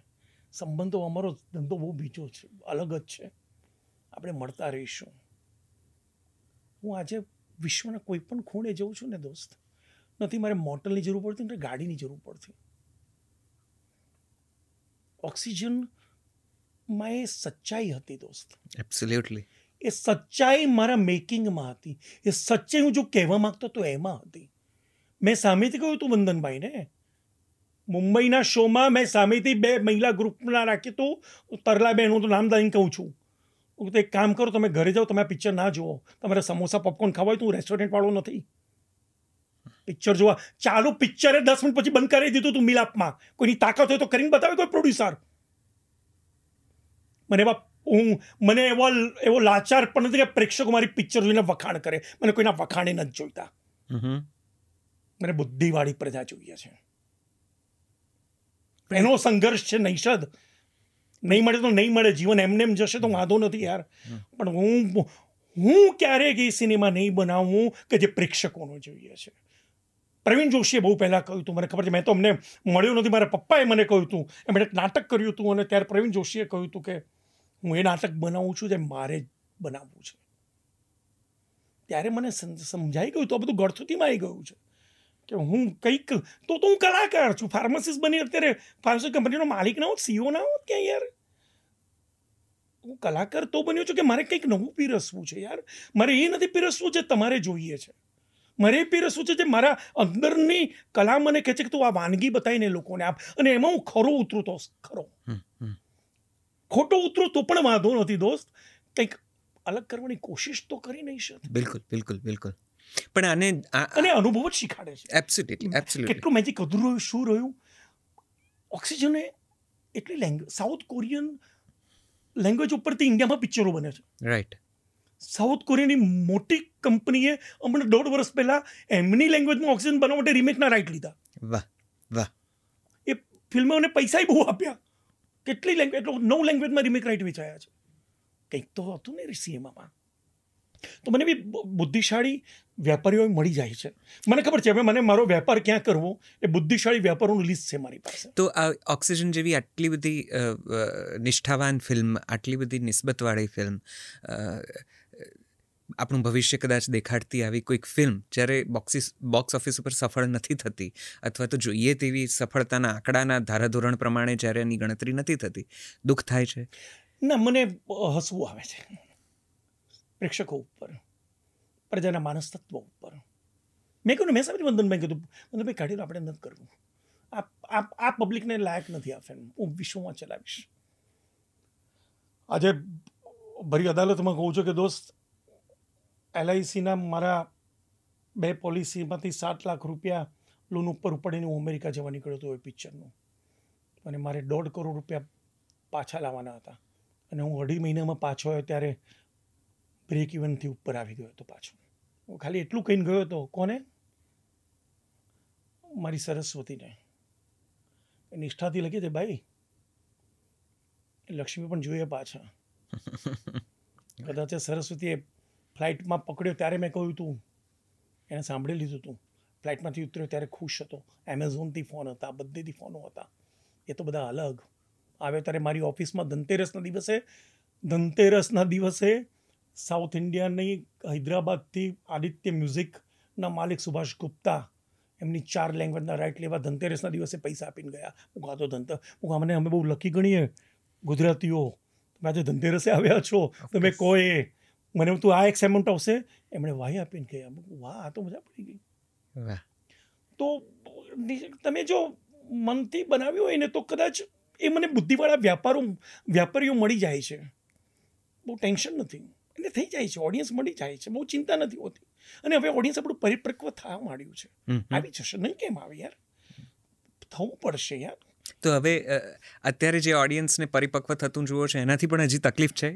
ના, તકલીફ તો મને હંમેશા મારાથી રહેવાની, બધાથી રહેવાની, એટલે પ્રશ્ન તો હંમેશા જે સ્વભાવ છે જવાનો નથી. મને એ વાતનો આનંદ છે કે હિન્દી એવી ઘણી ફિલ્મો, 12th ફેલ જેવી ફિલ્મો બોક્સ ઓફિસ ઉપર સુંદર રીતે હિટ થાય છે, પણ વેનીલા આઈસ્ક્રીમ જેવી અદ્ભુત ફિલ્મ કોઈને ખબર પડતી નથી. તો નહીં માને નૈષદ વેનીલા આઈસ્ક્રીમ જોયા પછી વંદાબેને ખાલી એટલું પૂછ્યું, પ્રીમિયરમાં જ હતો. સૌથી પહેલાં હું પ્રીમિયરથી પણ બહુ નાખુશ છું, એટલે હું પ્રીમિયર પછી મેં શું કર્યું તું કહું છું, બધાને ખબર છે. મને પૂછ્યું સામેથી, અને હું બહુ આમ ઉતાવળ, મારે કંઈ કહેવું હતું, પણ મારી વાઈફ એમ કરીને પકડી રાખ્યો હતો, તમે શાંતિ રાખો. મૂકો લાભ બે આવો એમ. ત્યાં મંદા બેને પૂછી લીધું, ચિન્મયભાઈ તમે કહો તમને કેવી લાગી? અને હું તો પહોંચી ગયો મુંબઈમાં, નીચે જ મને કે આ ગયા. અને મેં કહ્યું કે આ પ્રિન્સ તને પહેલી વાર જોઉં છું દોસ્ત, આ તે શું પિક્ચરમાં કોન્ફ્લિક્ટ જ નથી. કરેક્ટ. છતાં એક ફ્રેમમાં કોન્ફ્લિક્ટ છે. વાહ. એ ગ્રામર છે ફિલ્મનો. કરેક્ટ. ફિલ્મમાં દોસ્ત કેમિસ્ટ્રી હોવી જોઈએ, મેથ્સ ના હોવું જોઈએ. કઈ કેમિસ્ટ્રી? કેરેક્ટર્સ વચ્ચેની કેમિસ્ટ્રી. આજકાલ આંકડાઓના ગણિત સાથે તમે કેરેક્ટરને પણ ગણિત જેવા બનાવી દો છો. કેરેક્ટરને કોઈ સમજી જ નથી શક્યું યાર. સિનેમામાં નૈષદ રમત કેરેક્ટર્સની છે, વાર્તાની નથી. હિન્દી ફિલ્મો બધા શોભા સંત બધા મારા મિત્રો છે યાર. હું જ્યારે ટેલિવિઝન પર બધા મને કોઈ પણ વાર્તા શું વાર્તા માંડો નથી, મારું કેરેક્ટર છે. હું કેરેક્ટર લઈને આવ્યો છું. Story what meaning of story યાર? તમે સ્ટોરી કેરેક્ટરની સ્ટોરી ટેલિંગ, એનો કોન્ફ્લિક્ટ, એ તમારી વાર્તા છે. વાહ. તમે કોઈ પણ ફિલ્મ જોશો તો યાદ કર, 50-100 ફિલ્મો યાદ કર, તને ફિલ્મની વાર્તા નહીં યાદ આવે, એનો કેરેક્ટર યાદ આવશે. શોલેનો વીરુ યાર, અરે ધન્નો, અરે શું સાલો ગબ્બર હતો. એ કેરેક્ટરની જર્ની બી અદ્ભુત લખો, એની જોડે વાર્તાને ગૂંથો તો તમારી વાર્તા જીવંત થઈ જશે. તમે વાર્તા લખો અને એમાં કેરેક્ટરને નાખો. હવે એક નાખો, આને નહીં નાખો, પછી પેલાને નાખો, ક્રાફ્ટ કે છે કોમેડી નાખો, પછી આ નાખો, પછી જો એકલા. વાહ. તમે એટલી બધી આ એકદમ માસ્ટર ક્લાસ થઈ રહ્યો છે, જાણે કે સ્ક્રિપ્ટનો અને ડિરેક્શનનો. સંઘર્ષ ચાલી રહ્યો છે પોતાની સાથે, પણ ક્યાંય ખોટો હું ક્યાંય સાચો હું પણ જીવી રહ્યો છું. બાથરૂમમાં મારી શૂટિંગમાં હું ને મારી સ્ક્રિપ્ટ રેડી હોય, રિહર્સલ હોય, બધું હોય. હું નાહવા ગયો હું ને, જો નાતા 10 મિનિટથી વધારે થાય ને તો મારા આસિસ્ટન્ટ પ્રોડક્શનવાળા ને એક્ટર હોય, અરે બાપ રે, સીન બદલાઈ ગયો હવે. એટલે નાતા મારો સીન વિચારતો હોઉં છું, અને બહાર આવું તાર અહીંયા બાપ રે નવો સીન આવ્યો, સર કહું લખ જલ્દી લખ તો જલ્દી લખાવડું. અને એ મેજિક હોય છે યાર. મને કોઈ બાઉન્ડ સ્ક્રિપ્ટ આપો, હું બાઉન્ડ સ્ક્રિપ્ટ બનાવું છું. કે પ્રોડક્શનને ડિઝાઇન કરવા માટે, બધું કરવા માટે જરૂરી હોય છે. આ ડિરેક્ટર બધાને, પણ બધાને કહેતો હોઉં છું, કેમેરામેનને ખબર હોય છે, ये इंसान बाउंड नहीं है, स्क्रिप्ट बाउंड है, मैं बाउंड नहीं हो सकता. अगर मैंने बाउंड स्क्रिप्ट दे दी और आपने एक शूट में चले गए और वही शूट करना है, तो मेरी जरूरत क्या है आपको? वो तो कोई भी शूट कर सकता है, क्योंकि क्राफ्ट तो सबको आता है. સ્ક્રિપ્ટ આવી ગઈ છે, હવે તો એક્ટરને ખબર છે 2 શોટ ક્લોઝઅપ કેવો લાગુ છું, સ્પોટ બોયને કહેશો કે હવે લોંગ શોટ લો, બધાને ખબર છે. ક્રાફ્ટ ક્યાં? બધાને, આખી દુનિયાને ખબર છે. કેમેરામેન કહેતા છે એ એંગલ બાકી, वो एंगल बाकी, ये शूट कर लो, स्क्रिप्ट છે તો કરો ને. પછી ચિન્મયની જરૂર શી છે? તો ચિન્મય કેમ આવ્યો છે કે ચિન્મય બાઉન્ડ નથી થતો. હું જીવંત રહું છું દોસ્ત. હું અચાનક સીન ત્યાં બદલી નાખું છું, એમાં કરિશ્મા લઈ આવું છું, કેરેક્ટરને અચાનક વધારે જીવંત બનાવી દઉં છું, અચાનક ઉર્જાથી ભરી દઉં છું, અને એવો સીન શૂટ થઈ જાય છે કે લોકો લાગે છે માય ગોડ, અમે શું શૂટ કર્યું. ઘણી વાર એક્ટર્સને ખબર નથી પડતી. હું જ્યારે कसौटी करतो तो रोनित कहता तो अरे तू यार कई बार ऐसा करता है कि समझ नहीं आता, तू कैसे घुस जाता है अंदर. મારી નવી ફિલ્મ આવી રહી છે, એના પછી જલેબી રોક્સ. એમાં માનવ ગોહિલ છે. તો માનવે, અમે લોકો કંઈક કરતા હતા ને, માનવ આમ જોઈ રહ્યો તો મને કહે, ચિન્મયભાઈ તમે તો ઘણીવાર એવા ઘૂસીને એવું કરાવી દો છો. જો સાચો ડાયરેક્ટર તો હું એમ જ માનું છું કે મને ખબર છે કે અચ્છા હું કોઈ નથી, નૈષદમાં છે તો જ આવશે. મને ઘણી વાર કે ચિન્મય તું તો બહુ તું પत्थर को भी एक्टिंग कोई करा ही नहीं सकता, तुम्हारे में है तो आएगा, तभी वो आता है, लेकिन हाँ तुम्हारे में है वो शायद तुम्हें नहीं पता है, वो मैं बाहर निकाल के दे सकता हूँ. સો કુંદનભાઈએ પણ તમારામાંથી એ બહાર કાઢ્યું. પેલી વાર્તા અધૂરી રહી ગઈ કે 5,000નો પગાર આવ્યો. હાલા એ 5,000નો પગાર આપ્યો ને પછી મેં ચાલુ કર્યું ચોથો. અરે એના પછી તરત જ અમને ABCL નવું આવ્યું. યસ, અમિતાભ બચ્ચન એમાં કોર્પોરેશન. લવેરિયા નામની અમારી ફિલ્મ, કરેક્ટ. જે મારી પહેલી ફિલ્મ, જેમાં ફરાહ ખાન હતી. ફરાહ ખાન આવે ઓફિસે, મને ખબર નહીં આ બધા કોણ છે. દીપા મહેતા આવે, બધા મોટા મોટા, અઝીઝ મિર્ઝા આવે બાજુમાં. પછી ખબર પડી કે શાહરુખ ખાન જ ઓફિસમાંથી અહીંયા જ રહેતો હતો. જ્યારે આવ્યા ત્યારે કુંદનભાઈ જેને લઈ આવ્યા હતા સર્કસ સિરિયલમાં ફૌજીને સર્કસ. મોટી જગ્યાએ આવી ગયો છું. તો આનંદ થયો ને. પછી એબીસીએલની લવેરિયા મળી ગઈ, એમાં 5,000 પગાર વધી ગયો, 7,500 એનો 5,000 પેલો 12,500 પગાર થઈ ગયો, એટલે 65% સુખી થઈ ગયો, બાઇક આવી ગયો. તો 12,500 માણસ ખુશ હતો યાર, પણ રોમાંચ સારો ગજબનો હતો, મહેનત બહુ હતી. મજાની વાત એ છે કે લવેરિયાના શૂટિંગમાં હું 5મો આસિસ્ટન્ટ હતો. પહેલું 12 દિવસનું સ્કેડ્યુલ હતું નૈશદ. ફિલ્મ ઇન્ડસ્ટ્રી, પરેશ રાવલ, રીમા લાગુ, અશોક સરાફ, રીટા ભાદુડી, સૈફ અલી ખાન, મુનિશ બહેલ, કરિશ્મા કપૂર, ફરાહ ખાન, એ બધા મોટા લોકો, એબીસીએલની કંપની. 12 દિવસના શૂટિંગ પત્યા પછી સવારે 9 વાગે મીટિંગ હતી ઓફિસમાં. ત્યારે 5થી વધારે આસિસ્ટન્ટ નહોતા. આજકાલ 15ની ફેશન છે બધી, ડિરેક્ટર કેમ ઊંઘવા માગે છે એટલે રાખે છે કે નહીં ખબર નહીં. બાકી 5થી હું તો 4 જ રાખું છું. 4-5થી વધારે કોઈની જરૂર નથી હોતી. એમાં 2 તો ખાલી એવા લઈ જવા માટે જ હોય છે. 2 તમારા બરાબર હોય તો સારું, પણ કોઈને આસિસ્ટન્ટ તરીકે પણ કોઈને કંઈ શીખવું હોય તો ને, બાકી બધા ક્રાફ્ટ શીખવા આવે છે, ઠીક છે. તારે હારા. પણ બીજા દિવસે સવારે 9 વાગે કુંદન સાહેબ 5,000 બોલ્યા તો લેફ્ટ રાઇટ લેવા. 12 દિવસનું શું થયું શું નહીં. હું 9:05 પહોંચ્યો, દોડતો મીરા રોડથી, કારણ કે રાત્રે 12:30 પેકઅપ થયું હતું, લાસ્ટ ટ્રેન પકડીને ગયો તો, પાછો આવ્યો તો, વોટ એવર. અને 9:05 બેસ બધા 4 બીજા બેસી ગયા હતા. મારી સીટ છેલ્લી હતી પેલી, અહીંયા પહેલો બેસે, બીજો, ત્રીજો, 5મો છેલ્લે પેલો ગ્રીન ટી શર્ટ પડો હું છું એમ. ઉભો થા, અહીંયા હું બેસ. મારું નામ નથી દેવું કારણ કે એ મોટો માણસ છે, તું ત્યાં જતો રહે. મને બેસાડ્યો. આજથી મારો એસોસિએટ ચિન્મય, તમે બધા એના આસિસ્ટન્ટ. અરે વાહ. પહેલું સ્કેડ્યુલ હતો દોસ્ત ફિલ્મનો. પણ 12 દિવસમાં કુંદનભાઈ મહેનત આજે છે જુસ્સો જોઈ લીધો હતો કે આ માણસ ગાંડો છે.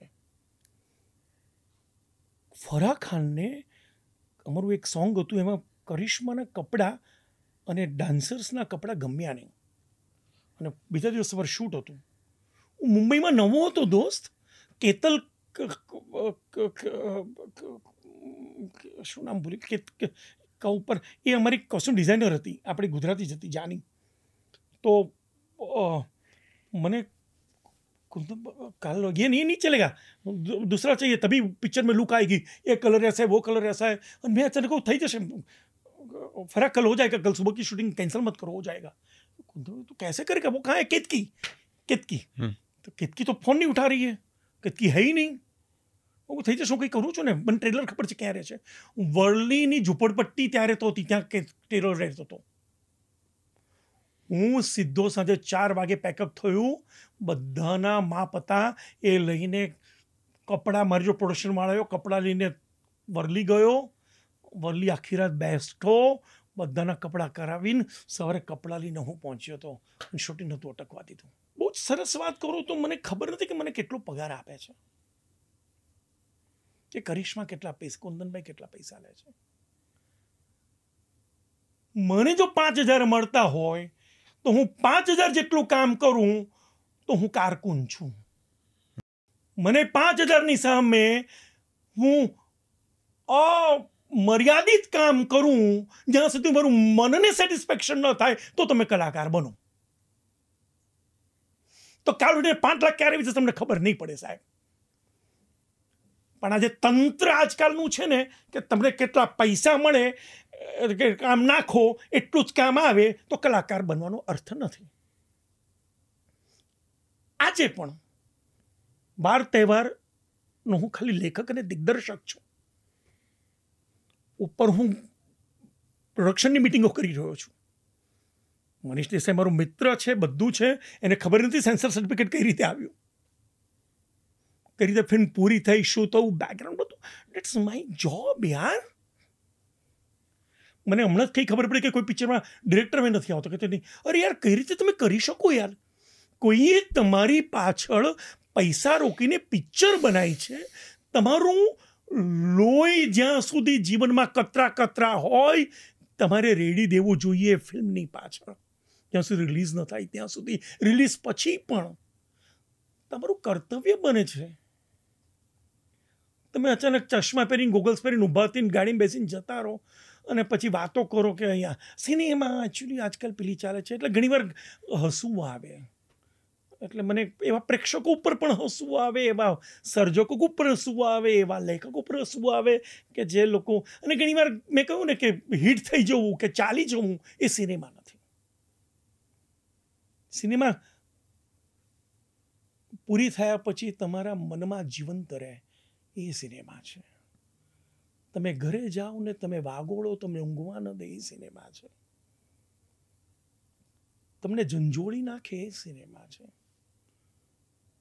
તમે ખાલી હસવા માટે ને મસ્તા કરવા માટે, ધમાલ કરવા માટે સિનેમામાં બનાવો ને પછી પોપકોર્ન ખાઈને છૂટા પડો ને મજા પડી ગઈ તો પછી ઢોસો જ ખાઓ ને પાણીપુરી જ ખાઓ ને યાર. હું એવી પિક્ચર નહીં બનાવું.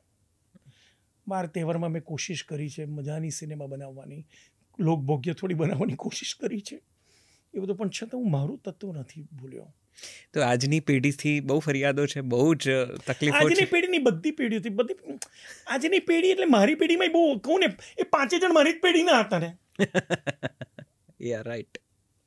મારી એટલે આ નહીં, હું આગલી પેઢી વાળો છું, હું ત્યાં જતો ને બહુ ઓછા તત્વોમાં ઘણીવાર લોકો કરિયર બનાવવા આવે છે આ ફિલ્મ ઇન્ડસ્ટ્રીમાં. મારે કરિયર, મારા મનમાં હતું જ નહીં કે મારે ફિલ્મ ડિરેક્ટર બનવું છે, કશું બનવું છે, કે ફિલ્મ રાઇટર બનવું છે. રાઇટિંગ તો કઈ રીતે શીખી ગયો, કુંદન શાહને જોઈને ખબર જ પણ ના પડી. એ એકલવ્યની જેમ શીખ્યો છું યાર. હું રાઇટર હતો જ નહીં. એ ક્રાફ્ટ કઈ રીતે આવડી ગયું ખબર જ નથી પડી યાર. તો દેટ્સ એ અંદરની હજુ પણ જે ભૂખ છે ને એ છે યાર. તો એ ભૂખ એ વખતે એ ફિલ્મો કર્યા પછી કોઈ મોટી બોલિવૂડ ફિલ્મથી ન મેં કહ્યું ને મેં કહ્યું ને મારી 2 જીવનમાં બહુ મોટી ઘટનાઓ થઈ. જ્યારે કુંદન શાહને પહેલી સ્ક્રિપ્ટ સંભળાઈ, એ આજે પણ મેં હમણાં વાંચી છે મહિના પહેલાં. એને રીડ્રાફ્ટ કર્યો, રાજકા દિલ બોલતા. રીડમાં મને ખાલી 2 દિવસ લાગ્યા. આજે પણ એટલી તાજી છે, 2003માં લખેલી. આજે પણ મને લાગે છે કે કુંદનભાઈ કહ્યું 25 વર્ષ, 2028, એટલે મેં હજુ કહ્યું 2030 પહેલાં નહીં બનાવું છે ભાઈ. હજુ દુનિયા સારી એટલી આગળ નથી વધી. તું હવે હું શું કરું નૈષદ? હું આગળનું વિચારું છું, તો ઓક્સિજન પણ આગળનું વિચારે છે, તો હું શું કરું? બધાને એમ લાગ્યું હવે ઓક્સિજન આગળની છે. હવે ઓક્સિજન જાપાનમાં ડૉક્ટર રાકેશ શાહ એટલાન્ટાના છે, એમનો મને અચાનક વિડીયો કોલ આવ્યો. જાપાનમાં હતા એમ કે ચિન્મય દેખ બતાવ્યું તો અંશુલ જાપાનમાં બોલી રહ્યો છે, કારણ કે મેં જાપાનમાં પણ વેચી છે. મને કે ચિન્મય ઇધર તો સુપરહિટ એ પિક્ચર, કારણ કે ત્યાં તો ચાલે છે આ બિઝનેસ, ત્યાં તો એકલતા છે, સૌથી વધારે સુસાઇડ કેસીસ છે. મારા એક મિત્રએ યુરોપમાં કેરાવાન કરીને દરેક લેંગ્વેજમાં ડબ કરીને ગામડે આ પિક્ચર ચલાવી છે. મને એમાંથી કેટલા બધા પૈસા મળ્યા છે. બધે એકલતા છે. અહીંયા આપણે હજુ બધા, અહીંયા પ્રોબ્લેમ શું છે, અને આ ક્યાં ફોન આવેલા હજુ આપણે ફોન ઉપાડતા નથી. જ્યારે ફોન નહીં આવે ને ત્યારે ખબર પડશે. તો હું થોડો આગળનો માણસ છું, તો એમાં મારો પ્રોબ્લેમ નથી. મારે હમણાં બહુ ડિસ્કશન ચાલતું હતું મારા ફિલ્મ ઇન્ડસ્ટ્રીના બધા, હું હિન્દી વાત કરું, બધા મારા મિત્રો છે, તો અમે લોકો કે ચિન્મય તો યાર બહુ હકીકત, મેં ક્યાં કરું દુનિયા પીછે હે, તો મેં પીછે આ જાઉં. જેડીની જોડે વાત થતી હતી, અમે લોકો એક ફિલ્મ, જેડી મને કે ચિન્મય યાર હજુ પ્રેક્ષકોને આ નહીં ગમે. પ્રેક્ષકોને ના ગમે તો હું શું કરું જેડી ભાઈ, મને કહો યાર. તો મને એટલે મારે પ્રેક્ષકોને મેં એવું કર્યું, અરે બાપા તને કોઈ ના પહોંચી શકે. એ છે યાર. આ આગે પીછે વાળામાં તમારા વર્તમાનને ક્યાંય તકલીફ ન પડી? જીવવામાં, જીવનમાં, સંઘર્ષમાં, સફળતામાં ક્યાંય બધું અડ્યું નડ્યું? સફળતામાં મારા માટે સફળતાનો પરિચય જ અલગ છે. જી, વ્યાખ્યા જ જુદી છે. મારી વ્યાખ્યા બહુ જુદી છે. મને કોઈ કે ચિન્મય તું બહુ સરસ ડિરેક્ટર છે, તો મને ફરક નથી પડતો. મને કહ્યું કે ચિન્મય તું નથી સારું ડિરેક્ટર, તો મને ફરક નથી પડતો. તમને ઓળખતા હોય છે તમે કોણ છો યાર. પણ આ એક બહુ સરસ વાક્ય લખ્યું જી જી પ્લીઝ, સોરી, એક કેરેક્ટરનું વાક્ય લખ્યું હતું. ક્યાંક કોઈક જાય છે અને પેલું પૂછે છે કે તમે કહેશો તમે કેવા છો. એને કહ્યું કે તમે પૂછી શકો છો મારા માટે, જોબ માટે ગયો હતો તો તમે પૂછ્યું. તો સ્ટાર પ્લસ વાળા હલી ગયા હતા સાંભળીને. કહે છે કે आप किसको पूछ सकते हैं? मैं तुम्हें पूछ रहा हूँ, तुम कैसे हो. सॉरी, तुम्हें पता है अगर जी मैं चौथा इंटरव्यू में पहले कहूँ कोई भी जाए, નો આઈ નો આઈ એમ બેસ્ટ. જોબ તને મળી ગઈ. પછી મારે તે જ કહ્યું તું બેસ્ટ છું યાર. તું તને ઓળખતો હોવો જોઈએ દોસ્ત, તું કોણ છું. આજે આપણને જ નથી. જો બે વસ્તુ છે આમાં, બહુ ઊંડાણથી વાત કરું છું. જી. પેલું છીછરાપણું નથી, અરે મને તો બધું આવડે છે, એ નહીં.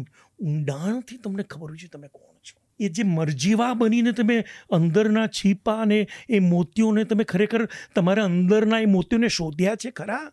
તમારા અરીસામાં તમે જોઈને, તમારા પ્રતિબિંબમાં તમે જોઈને, તમારી આંખોમાં તમે આંખો નાખીને તમે પોતાને પૂછ્યું છે ખરું કે તમે કોણ છો? અને તમારા અંદરના આત્માએ કહ્યું છે કે તમે બરાબર છો? તો કોઈના પ્રમાણપત્રની જરૂર નથી.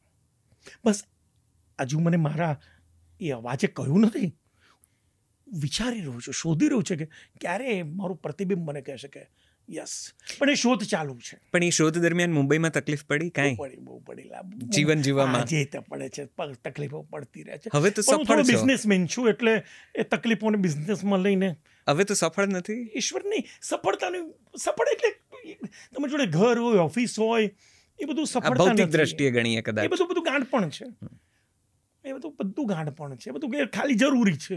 ગાડી છે, બે બધું છે, આ ઠીક છે, છોકરા છે, દીકરી છે, બધા ખુશ છે, તમે ખુશ છો. કારણ કે લોકો આપણે આપીએ છીએ એનાથી ખુશ છે. પણ અંતરમનથી જેમ હું સવારે 7 વાગે ઓફિસ જતો રહું છું, મારો દિનની ચર્યા એવી હોય છે કે સવારે 7 થી 10:30, 3.5 કલાક હું માત્ર મારો હોઉં છું. કારણ કે 10:30 પછી દુનિયાનું થવું પડે છે. એ 3.5 કલાક મારી જોડેથી શું જોઈએ છે એ હું લખતો હોઉં છું. તો શું ચાલુ છે? તો એ ફિલ્મો, ભલે તમે કહો કે 28 સુધી કે 30 સુધી તમે કદાચ કંઈક વાર્તા તમારી પાસે છે ને હજી તમને એવું લાગે છે કે હજી વાર છે કદાચ એને બનવાની, કે કદાચ આ સમય નથી યોગ્ય, તો એ દરમિયાન કોઈ બીજી એવી કહાણી ન મળી છે કદાચ એ વર્તમાનને પ્રસ્તુત કરે કે કોઈ ફિલ્મ કરે? હા, વાર તહેવાર કરી. ઓફકોર્સ. એટલે હું ગુજરાતી ફિલ્મો તરફ આવું, પણ એ પહેલા મારે પેલું મુંબઈવાળી. હા, મુંબઈવાળી જો કહું, બહુ સુંદર એક ફિલ્મ મેં લખી હતી, પ્લોટ. હા, ક્યાંય હું હટી ગયો જીવનમાં. આજે ભગવાનની દયાથી એ પણ નથી. સોરી, આઈ એમ સો સોરી. યાદ કરું છું, મારો મિત્ર હતો ઇરફાન ખાન. હું ઇરફાનના ઘરે ગયો હતો અને મેં એક સ્ક્રિપ્ટ સાંભળી હતી, પ્લોટ. इरफान आम જોઈ રહ્યો મને, ચિન્મય સાલા કા સ્ક્રિપ્ટ है. मेरी वाइफ को बुलाता हूँ, 1 मिनट. સુતપાને બોલાવી, એને સરપ્રાઈઝ રાખ્યું. પછી સુતપા આવી, ચિન્મય પ્લોટ ખાલી 10 મિનિટમાં સુના દે. અમે તો 1.5 કલાક ડિસ્કશન કરી નાખ્યું, બધું થઈ ગયું હતું. સુતપાએ સાંભળી અને સુતપાએ કહ્યું કે अब मैं कहूँ चिन्मय, इरफान ने कहूँ, एक जैसी आज तक मैं नहीं सोच सकता था कि एक जैसी 2 सोच एक राइटर की हो सकती है. लेकिन आज मैं कहता हूँ कि सेम स्क्रिप्ट के डायलॉग सुतपा ने लिखा है. बिल्कुल यस, मैंने डायलॉग्स लिखे, अभी तो रिलीज हो रही है 3 महीने के बाद. હું અવાક હતો. એમ ઓક્સિજન મારો અલગ સબ્જેક્ટ છે ને, એમ પ્લોટ અલગ સબ્જેક્ટ હતો. આવું કોને વિચાર્યું? આ તું મારા ઘરની બહાર આમ ચાલતો વિચારતો હતો. મને એ ઝાડ પણ યાદ છે જ્યાં સ્ફૂર્ણા થઈ હતી, અને તરત ઘેર જઈને પેન પેપરથી લખી નાખ્યો હતો પ્લોટ. નામ જ પ્લોટ હતું. તમને કહું કે मेरी फिल्म आ रही है शब्द, जिसके मैंने डायलॉग लिखे, ऐश्वर्या राय, जाहिद खान ने संजय दत्त, लीना यादवे डायरेक्ट करी थी. લીનાનો હસબન્ડ મારો ખાસ ભાઈબંધ અસીમ બજાજ. અસીમ બજાજની પહેલી સિરિયલ, મારી પહેલી સિરિયલ હિન્દીમાં, મિસિસ મધુર દીક્ષિત, કમલેશ પાંડે પ્રોડ્યુસર, જે મોટો writer ઇન્દે બસંતીનો, that was director of that serial. અને અસીમ મારો કેમેરામેન, રેણુકા સાણ એને બધા હતા. અસીમ આપણા ઘરે આવે ત્યારે હું ફિલ્મ બનાવવાનો હતો, ગુજરાતી નંબર 1. કે નંબર 1 નું બહુ ચાલતું હતું, હીરો નંબર 1 ને ગોવિંદા. યસ. મીર ભૂતા લખતો હતો. રાઈટ. તો મીરને મેં કહ્યું તું લખજે. તો મીર ભાઈબંધ વર્ષોથી, તો મીર લખતો હતો ને હિતેન એમાં રોલ કરતો હતો. વાહ. આજે હિતેનને હંમેશા ફરિયાદ રહી છે, હમણાં જ્યારે મળે ત્યારે, ચિન્મય તું સાલા, આપણે સૌથી જૂના ભાઈબંધો, આપણે જલ્દીથી કામ કરીશું સાથે. આજે પણ હિતેનને ફરિયાદ રહી છે કે હું ગુજરાતી નંબર 1 બનાવવાનો હતો, અસીમ બજાજ એનો કેમેરામેન હતો. વિચાર છે દોસ્ત શું હોય છે. અસીમ આપણા ઘરે આવતો વેડમી ખાવા, એને પિક્ચરો કરવી હતી. આજે ભલે અજય દેવગનની બધી પિક્ચરોનો કેમેરામેન છે, કંઈ પણ હશે, વોટ એવર, મને કંઈ ફરક નથી પડતો કોઈનાથી દુનિયામાં. પણ હું ક્યાં ગવાયો એ કહું છું.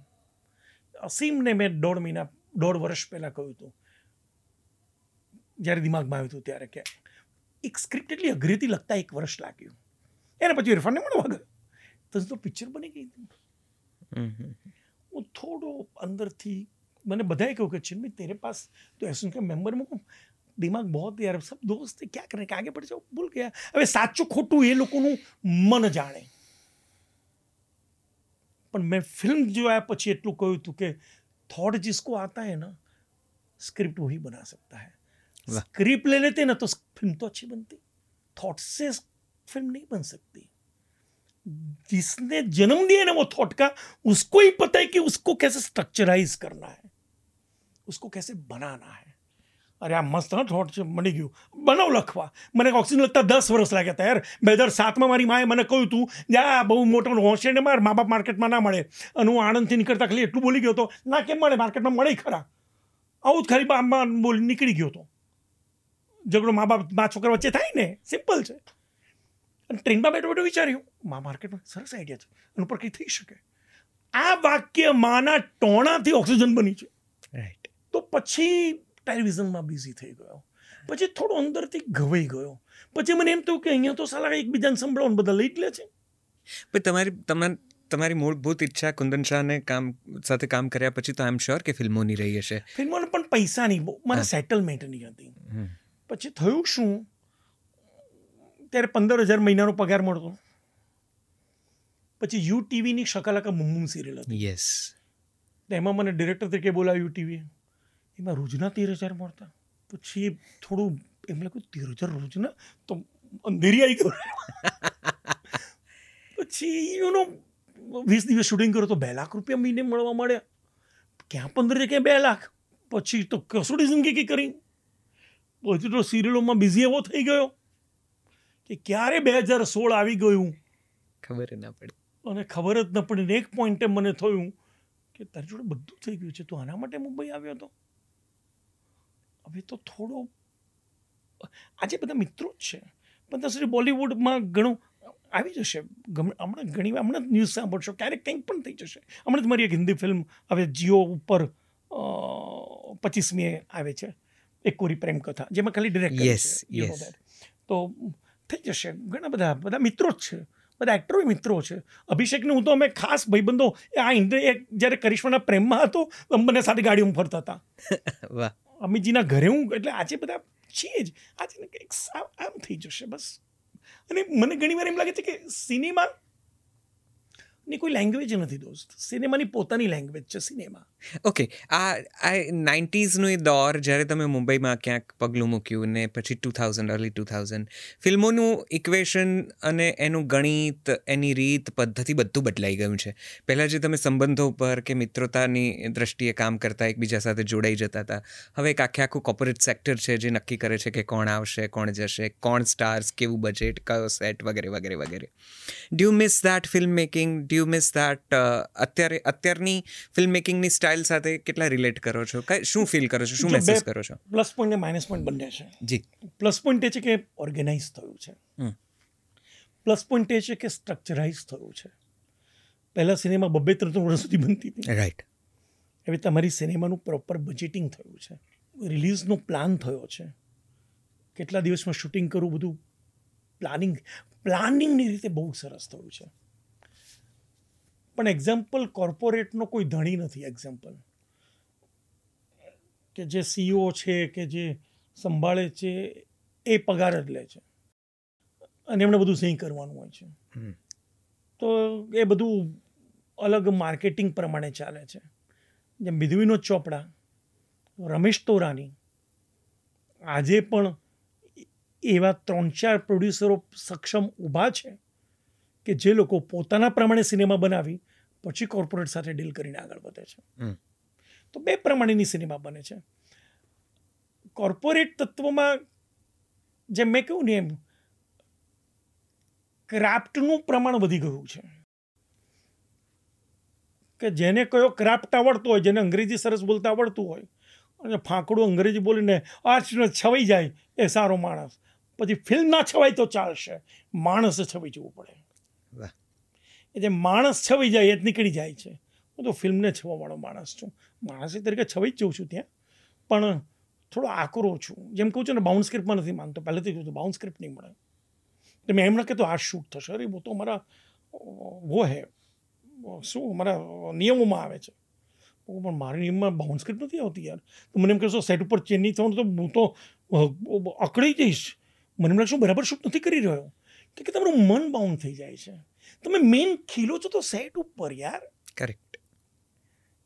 તમે સેટ ઉપર તો જે ખીલો છો યાર, તમે વાતાવરણમાં ઘૂસો છો, એ વાતાવરણને જીવંત કરો છો, બહુ જ ઇમ્પોર્ટન્ટ હોય છે. ટીકુભાઈ સાથે ઘણા સિક્વન્સીસમાં મને એવી મજા આવી. ઘૂસી તો ટીકુભાઈ તો એ બાપ એક બહાર આવ્યો, એ મોનલનું એક કેરેક્ટર બહાર આવ્યું, એ પરીક્ષિત તમાલિયાને એક તમે જોશો તો તમને લાગશે આ પરીક્ષિત યાર શું એ મારો એ સાયન્ટિસ્ટ બહાર આવ્યો. એમનામાં ઘૂસી જવું પડે છે. તો આવું બધું છે. પણ એની આપણું કોર્પોરેટમાં બહુ મજાની વાત કરું જી. એ જે થઈશું નહીં થઈશું ખબર નથી. મને યાદ છે અમે લોકો અમતા મોહબ્બત કરી કહેતા આશીષ સિંઘ, જેનો પ્રોડ્યુસર કેપી સિંઘ.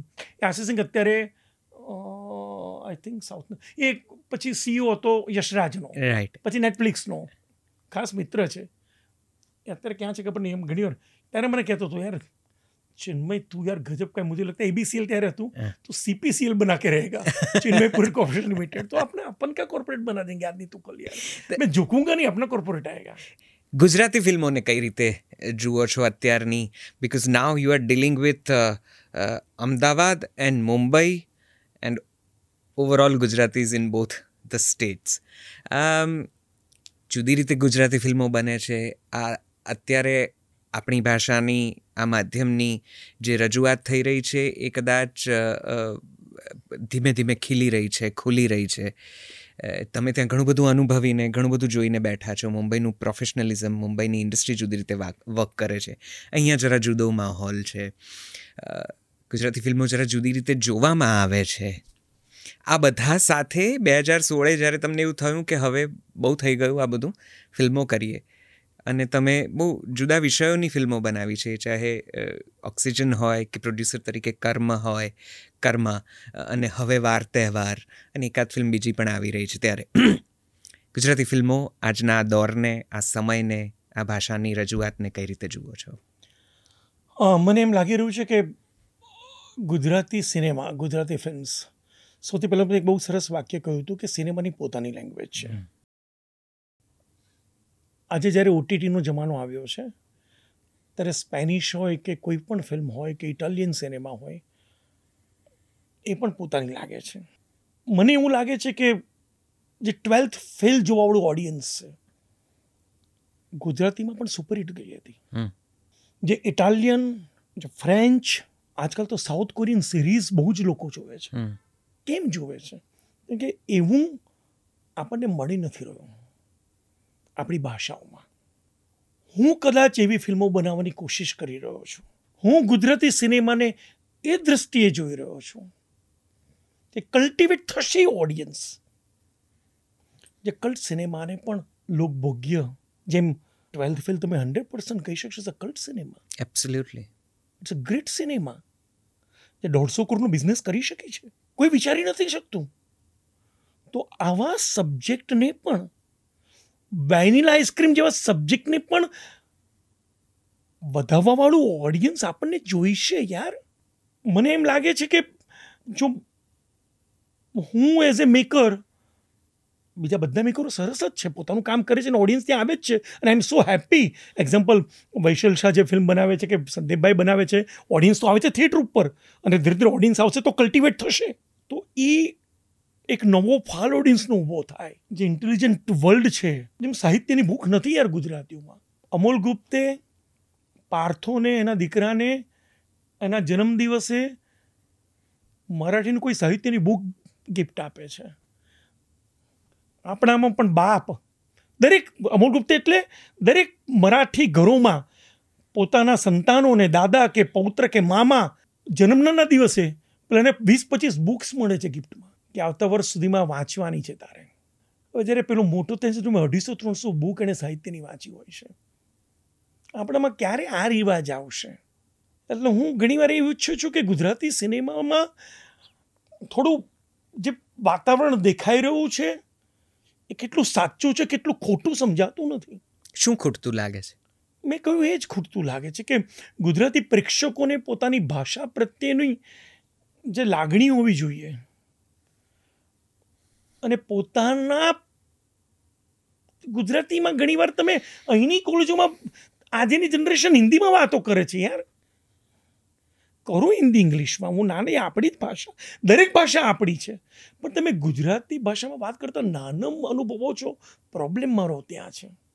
સેમ વસ્તુ વ્યક્તિત્વમાં આવી જાય છે દોસ્ત. હું મારા દીકરાની જ વાત કરું, મારો દીકરો હિન્દીમાં જ બોલે છે. કદાચ એમાં પ્રોબ્લેમ એવો થયો કે હું શૂટિંગોમાં બિઝી, મારા કામમાં બિઝી, મારી વાઇફ એક્ટ્રેસ છે એમાં બિઝી, તો અમારા ઘરમાં નેપાળી સર્વન્ટો તો એની જોડે ઉછર્યો. સારું છે નેપાળી નથી શીખ્યો, પણ ઘણીવાર અમને ડર લાગતો ઘેર જઈશું તો સલામ સાહેબ એમ કરીને આપણને નાખે. એટલે આવું બધું વાતાવરણમાં ઉછરેલા અને બિચારાને ગુજરાતી સમજ્યા. ઘણીવાર દાદા જોડે વાત કરે, બધા જોડે ગુજરાતી વાતો કરવાનો પ્રયત્ન કર, પણ એમ લાગે કે તું ભાઈ ઉપકાર ના કરીને કરતા હિન્દીમાં બોલ. તો સાલા ઉપકાર કરતા હોય એ રીતે આપણા ગુજરાતીઓ ગુજરાતી ભાષા જોડે જો સંબંધ રાખતા હોય યાર, ઉપકાર ના કરો યાર સાહિત્ય ઉપર. અમારા મેઘાણી ઉપર ઉપકાર ના કરો. તમારે તમારા જીવનના મૂલ્યોને સુધારવા હોય તો મેઘાણી વાંચો. એક સાહિત્યમાં તમારા શું છે, મેઘાણી શું લખ્યું છે, બદમાશમાં એ શું કહેવા માગે છે. પતિ એની પત્નીને રેલગાડીમાં મૂકી દે છે ને કે જાઓ જાઓ ભાગો, પિયરે જતી રહે છે, છોકરાઓ ટ્રેનમાં બેસાડી દે છે ને ટ્રેન ભાગી જાય છે, અને કોઈને કહે છે ભાઈ તમે આને સંભાળજો, સાચીને અમદાવાદ ઉતારી દેજો, ટ્રેન જતી રહે છે. ને કોઈ કહે છે તમે કોને કહ્યું, પેલો તો હમણાં જેલમાંથી છૂટેલો બળાત્કારી નરાધમ, તમે એને કહ્યું સૌથી મોટો બદમાશ. એને તો બાપરે, રાત્રે હવે ગાડી આખી રાત ચાલશે ને બીજા દિવસે સાંજે અમદાવાદ પહોંચશે. એને સ્વપ્નમાં એવું આવી ગયું, ઊંઘી ના શક્યો, બસમાં ગમે તે અમદાવાદ પહોંચ્યો. એને તો કે એની પત્નીને જોડે શું કર્યું હશે, એની દીકરી જોડે શું કર્યું હશે. 15 વર્ષ પછી જેલમાં છૂટ્યો તો બદમાશ. ફળાકદીને પોતાના સાસરે પહોંચે છે, એની વાઈફ જ દરવાજો ખોલે છે, અને વાઈફ દરવાજો ખોલે છે અને પેલો પૂછે છે દીકરી ક્યાં છે, તું બરાબર છે કે શું થયું, તમે બધા એમ કેમ છો. હા તમે પેલા ભાઈ નહોતું કહ્યું કે એમને સાચવીને ઉતારી દે, તો છેક અમદાવાદ સુધી બધાને ઊભા કરી દીધા કે આ બેનને બેહવા દો, કોઈ આગળ એમના ધણીએ ભરોસો કર્યો છે કે આમને સંભાળીને મૂકવાના છે. આ શું મેઘાણી લખીને ગયા છે. એ છોકરાઓને દરેક સ્ટેશન ઉતારે, બેટા શું ખાવું છે લે, અને આ પાપ, અને મને અમદાવાદ ઉતારીને કે બેન તમે જતા, હા મારો ભાઈ આવી ગયો છે. ક્યાં છે તમારો ભાઈ, મારા ભાઈને હાથમાં મૂકીને પછી ગાડીમાં બેઠા, કે આ ગાડીને ઊભી રાખી હતી, ઉભો રે ના જવી જોઈએ, ખબર નહીં કોણ હતા. હવે કેરેક્ટરાઇઝેશન, હવે આવા કેરેક્ટર શીખવું હોય તો મેઘાણી વાંચો. એ બદમાશ કેમ બન્યો, કોઈએ ભરોસો નહીં મૂક્યો હોય ત્યારે ને. ક્યા બાત, વાહ. એક પતિએ ચાલતી આ ગાડીમાં ભરોસો મૂકી દીધો, તો એ ભરોસાનું કેટલું મોટું ફળ આપ્યું યાર. એ પતિને પોતે વામણો લાગ્યો કે સાલું એક દિવસમાં કેટલું મેં વિચારી લીધું હતું એ વ્યક્તિ માટે. તો વ્યક્તિત્વ પોતાનું ઘડવું હોય તો તમે સાહિત્ય વાંચો, ગુજરાતી ભાષાને જાણો. બહુ ઊંડાણ છે યાર. ધૂમકેતુ શું લખીને ગયા છે. મહમ્મદ માકડે એક શું સુંદર વાર્તા લખી છે, મને કોઈ મારે. સાલી એક સ્ત્રી ઈચ્છે છે કે મારો ધણી મને મારતો કેમ નથી, અને આજ શું આ બધી આ વ્યક્તિત્વ છે. એટલે તો ગુજરાતી સિનેમામાં પણ એવું છે યાર. સારા સિનેમા જુઓ, પ્રેક્ષકો આવો, તમને વંદન કરું છું યાર. અમે બહુ જ મહેનત કરીએ છીએ, દરેક સર્જકો ખૂબ પ્રયત્નશીલ કરે છે, દરેક પોતપોતાની બુદ્ધિમત્તા પ્રમાણે સંઘર્ષ કરે છે, મહેનત કરે છે. કલાકારો મહેનત કરે છે. સિનેમામાં નિર્માતાઓ પૈસા રોકે છે, પણ એવા નિર્માતાઓને કહીશ કે જે લોકોને નથી આવડતું ને ઘણા ગાડીઓ કે શું આઈ થિંક ખેતરો વેચતા હશે કે શું, કે પોતાની જાતને પોતાને ઘડો પહેલાં યાર, ઘડ્યા પછી પિક્ચર બનાવો. એવી ના બનાવો કે તમારી પિક્ચર જોઈને સારી 4 પિક્ચરો ને લોકો ના જોવા આવે. એ પણ મને થોડી ચિંતા છે કે આવો ક્લાસ લો યાર, પોતાને ઘડો તો ખરા. ઘણી વાર એવું થાય કે એવા નિર્માતાઓ કે એવા ડિરેક્ટરોને બોલાવીને મુંબઈ બોલાવીને બંધ કરી દો રૂમમાં 2 વર્ષ સુધી. ઘણી વાર એવું થાય યાર કે તમે લોકો શું કરો છો યાર. પણ શું થાય યાર, લોકશાહી છે, દરેકને બોલવાનો અધિકાર છે, પિક્ચરોનો અધિકાર છે, પૈસા વેડફવાનો અધિકાર છે, અને પછી ખુમાર થઈ જવાનો અધિકાર છે. તો કઈ ફિલ્મ, ગુજરાતી ફિલ્મ એવી જોઈને તમને એમ થયું હતું કે આના લીધે તો સારી ફિલ્મો જોવા કોઈ નહીં આવે? એવી એકાદ બે ફિલ્મો યાદ આવે છે? ના, કોઈ ફિલ્મ મેકરનું કોઈ કામ યાદ આવે છે? મને હું નામ તો નહીં દઉં બધાના, પણ મને ઘણી એવી બધી પિક્ચરો છે. કેટલી 100માંથી 70 પિક્ચરો તો એવી હોય છે. કેટલા 70 લોકોનું નામ ક્યાં ગણાવું લા? બધી તો એવી જ હોય છે યાર. ગણીને મને જે સારી ફિલ્મો ગમી છે, જી પ્લીઝ એના વિશે વાત કરીએ. મને વેનીલા આઈસ્ક્રીમ ખૂબ ગમી હતી. બહુ જ સુંદર ફિલ્મ છે, મને પણ ખૂબ ગમી. મને એનું વાતાવરણ બહુ જ ગમ્યું હતું. મને નજાકત ગમી હતી. જો સિનેમામાં વાર્તા નહોતી, વાર્તા કંઈ નહીં, કેરેક્ટર્સ હતા. જી જી જી જી. આમ તો કાંઈ થતું નથી ને આમ તોય થયા કરે છે. એટલે કોન્ફ્લિક્ટ નથી, છેલ્લા કોન્ફ્લિક્ટ છે. સિનેમા એમાં વસેલી છે યાર. મને કસુંબો ગમી હતી. મને આમની સંદીપભાઈની છેલ્લી આવી હતી ને, ઓમ મંગલમ સિંગલમનો એમનો ક્રાફ્ટ ગમ્યો હતો. એમણે સુંદરતાથી એને વણ્યો હતો. એમની જે પોતાની સ્ટાઇલ છે ને લવ સ્ટોરીની, એમાં એ માહિર છે. સરસ રીતે એને ગૂંથી લે છે. એમની ગૂંથણી ગમી હતી. કે દરેક, જેમ ઋષિદા, મનમોહન દેસાઈ, બાસુ ચેટર્જી, બધા અલગ અલગ માધ્યમોના ડિરેક્ટરો છે. તો દરેકનું પોતપોતાનું અલગ માધ્યમ છે. હું નહીં કહી શકું કે દરેક ચિન્મય કે દરેક સંદીપભાઈ કે દરેક વૈશલ શાહ ને બધા હોઈ શકે. બધા અલગ જ હોવાના છે. ઓફકોર્સ. પણ દરેક સિનેમા એવા સર્જકો છે. તો મારી ઈચ્છા એ છે કે હું ગુજરાતી સિનેમા ત્યાં જોઈ રહ્યો છું કે આવા દરેક સર્જકોના પોતપોતાના માધ્યમો દ્વારા સિનેમા ઊંચકાય. તો તમે જ્યારે મુંબઈમાં હતા ત્યારથી ત્યાં, અને સરસ ફિલ્મો, સરસ રીતે સેટ હતા, તમને ઘણા બધા, કેટલા બધા સરસ મિત્રોના તમે નામ દીધા, અદ્ભુત સ્ટાર્સ છે, એમાંથી પછી ગુજરાતી ફિલ્મો તરફ રૂખ કેવી રીતે થયો? મેં જો મારા કન્સેપ્ટ પ્રોબ્લેમ ત્યાં જ હતો. હું કહું છું 2017માં મેં જ્યારે ઓક્સિજન લખીને પહેલાં હિન્દી જ લખી છે. અચ્છા. હિન્દીમાંથી ગુજરાતીમાં ટ્રાન્સલેટ મેં કરી. પછી મને થયું કે યાર અહીંયા હવે જે કોર્પોરેટ સ્ટ્રક્ચર થઈ ગયું છે ને, હું સ્ક્રિપ્ટ આપીશ, પછી એક્ટર પાસે જશે. હવે તો સૈફની પણ એજન્સી છે, બધા એજન્સીઓવાળા થઈ ગયા છે. એમાં ક્યાં તારું પ્લોટ જેવું સ્ક્રિપ્ટ ચોરી જશે? અને મારી સ્ક્રિપ્ટમાં નાવીન્ય જ હોય છે. તમને મારી કોઈ પણ વહેલા પછી જલેબી રોક્સ આવશે, તમે જોજો, તમને લાગશે આ ચિન્મય શું બનાવે છે યાર. અલગ જ તત્વો હોય છે, નવું તત્વ હોય છે. એ નવું તત્વને શોધવાની કોશિશ કરતો હું છું. તમને બિબાઢાળ પદ્ધતિ મારી સિનેમામાં નહીં દેખાય, નહીં તો હું જ ન દેખાઉં. વાર તહેવારમાં પણ ભલે સેમ વાત છે, પણ નવી રીતે કહેવાની કોશિશ કરી છે. આજના યંગસ્ટર્સને લગ્ન કરવાનું મન જ નથી. 30-40 ક્યારે થશે, નહીં થાય તો થાય, અને પછી 42-43 વર્ષે શોધતા હોય છે. પછી માકડું કોઈ પેલી ગોઠવાઈ જતા હોય છે. હું હમણાં જેવા જે મારા બહુ નજીકના કિરદારમાંથી, બહુ નજીકના સગામાંથી પસાર થઈ રહ્યો છું. હું શું એટલું બધું રિલેટ કરું છું તમારી વાતને કે બહુ, અને ટ્રુ ધેટ. અને એમાંથી મેં વાર તહેવાર બનાવી. બરાબર છે. અને સૌથી મોટો કન્સેપ્ટ શું હતો કે તહેવારો, હું એકચ્યુઅલી હવે જો કુતૂહલની વાત કરી, વાર તહેવારની વાત કરું, પછી કેમ ગુજરાતી હોય એ પણ કહી દઈશ. જી. હવે હું જ્યારે તહેવારમાં જાઉં ને, તો ગમે તેટલું મારો સ્ટ્રેસ હોય ને ઓછો થઈ જતો હતો. ગઈકાલને ભૂલી જતો હતો અને વર્તમાનમાં માણતો હતો. એ દિવાળીમાં ફટાકડા ફોડું કે હોળીમાં મજા કરું કે એ બધી બહુ મજા આવતી હતી મને દોસ્ત. બહુ આનંદ થતો હતો. ત્યારે મને હંમેશા થતું આ કયું એવું તત્વ છે તહેવારનું, એક કયું એવું સાયલેન્ટ એલિમેન્ટ છે, કે કયું એવું ન દેખાતું એલિમેન્ટ છે કે જે તમને તમારા સ્ટ્રેસથી દૂર કરીને તમારી અંદરની ચેતનાને, ચિત્તને જાગૃત કરે છે, કે જે આનંદને પામવા માટે છે. આખિર જેમ ચિન્મયનો મતલબ ચિત્ત પ્લસમય ઇઝ ઇક્વલ ટુ ચિન્મય, જેનું ચિત્તમય થાય ચિન્મય. તો મારા ચિત્તને શું જોઈએ છે? દરેકના ચિત્તને આનંદ જોઈએ છે. એ આનંદ સાલો રક્ષાબંધને જ કેમ વધારે મજા આવે છે? તો તહેવારોની પોતાની એક સારી મજા છે, કેમિસ્ટ્રી છે યાર. એક એવું વાતાવરણ લઈને આવે છે કે અચાનક તમે ખોવાઈ જાઓ છો. પછી ખબર પડી મુંબઈ રહેતો તો મને તો એકલા, મનીષા તો ગઈ હોય રક્ષાબંધનમાં, ત્યાં હું એકલો હોઉં. એકલતામાં તો તહેવાર માનવાની મજા જ નથી આવતી. તહેવારોમાં તો પરિવારે જોઈએ. જો બધા ભેગા હોય તો તહેવારની મજા વધારે છે, અને કોઈ નથી તો તહેવારની મજા નથી. તો તહેવારે પણ પોતાની સાથે આ બધા નિયમો લખેલા છે. વાહ. તો આવું બધું મનમાં વિચાર આવતો હતો. પછી ખબર પડી આ જે યુગલો છે એ આગળ જઈને કયા પરિવાર સાથે તહેવાર મનાવશે, તો તહેવારનું અસ્તિત્વ ક્યાં, અને તહેવારનું અસ્તિત્વ નહીં તો તમારું અસ્તિત્વ ક્યાં, વાહ.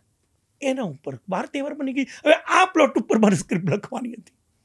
તો થયું શું કે મને પ્લોટ યાદ આવી ગયું, ઇરફાન ખાન યાદ આવી ગયું કે કોઈ હારો બનાવશે દંગડા મીનાની અને વાર્તા ચોરાઈ જશે અને વધારે. વાર્તા એને કરતા તમે બનાવો. આજે ઓક્સિજન હિન્દીમાં બની રહી છે. કોણે લીધો તો, જે કોઈ રાઇટ્સ લીધા 4 વર્ષ પહેલા રાઇટ લીધા છે, જ્યાં જાય ત્યાં બધા એમ જ કે એ તો ચિન્મય કી સ્ક્રિપ્ટ હે, એ તો ચિન્મય કી સ્ક્રિપ્ટ હે. તો પેલા લોકોને થયું કે જેમને સબ ચિન્મય को जानते हैं, તો કે હા તો ચિન્મય हमारे पास आता नहीं. હું હવે એની રામાં હતો કે એ લોકો કે અરે ચિન્મય યાર તેરી તું આ જા ના, તેરી સ્ક્રિપ્ટ કે દુનિયા અભી જેમને રાઇટ લીધા છે ને મને કહે છે ચિન્મયભાઈ તમે મારું કામ કરવા તૈયાર થાવ, નહીં તો તમને રાઇટ પાછા લઈ લો, તમે બનાવો. જ્યાં જેવું છે ત્યાં સ્ટ્રગલ. તો મને એમ છે કે ચિન્મય કો લઈ કરાવો. સેમ થશે જલેબી રોક સાથે, સેમ થશે વાર તહેવાર સાથે. આ બધી હિન્દીમાં, મને તો મારી ગુજરાતીની રીમેક હિન્દીમાં બનશે અને પછી તો જોઈશું. તો એના માટે મેં કહ્યું કે હું કમસે કમ મારા મનના જે ધોધો વહે છે, નાયગ્રા ને બધા જે પણ હોય, બધા જે પણ કહેતા, એ બધા ધોધોને હું મારી ભાષા થકી વેવડાવી દઉં અને પછી ક્યાં એનું સરોવર બને છે જોઈએ. તો અમદાવાદ આવીને અને મુંબઈની દુનિયામાં અડધો પગ, એક પગ તો ત્યાં છે જ, બે પગ આમ ત્યાં છે, આમ 2 પગ ત્યાં જ છે, પણ હવે ક્યાંક આગુ પાછું આટલું અવર જવર કરવી પડે છે.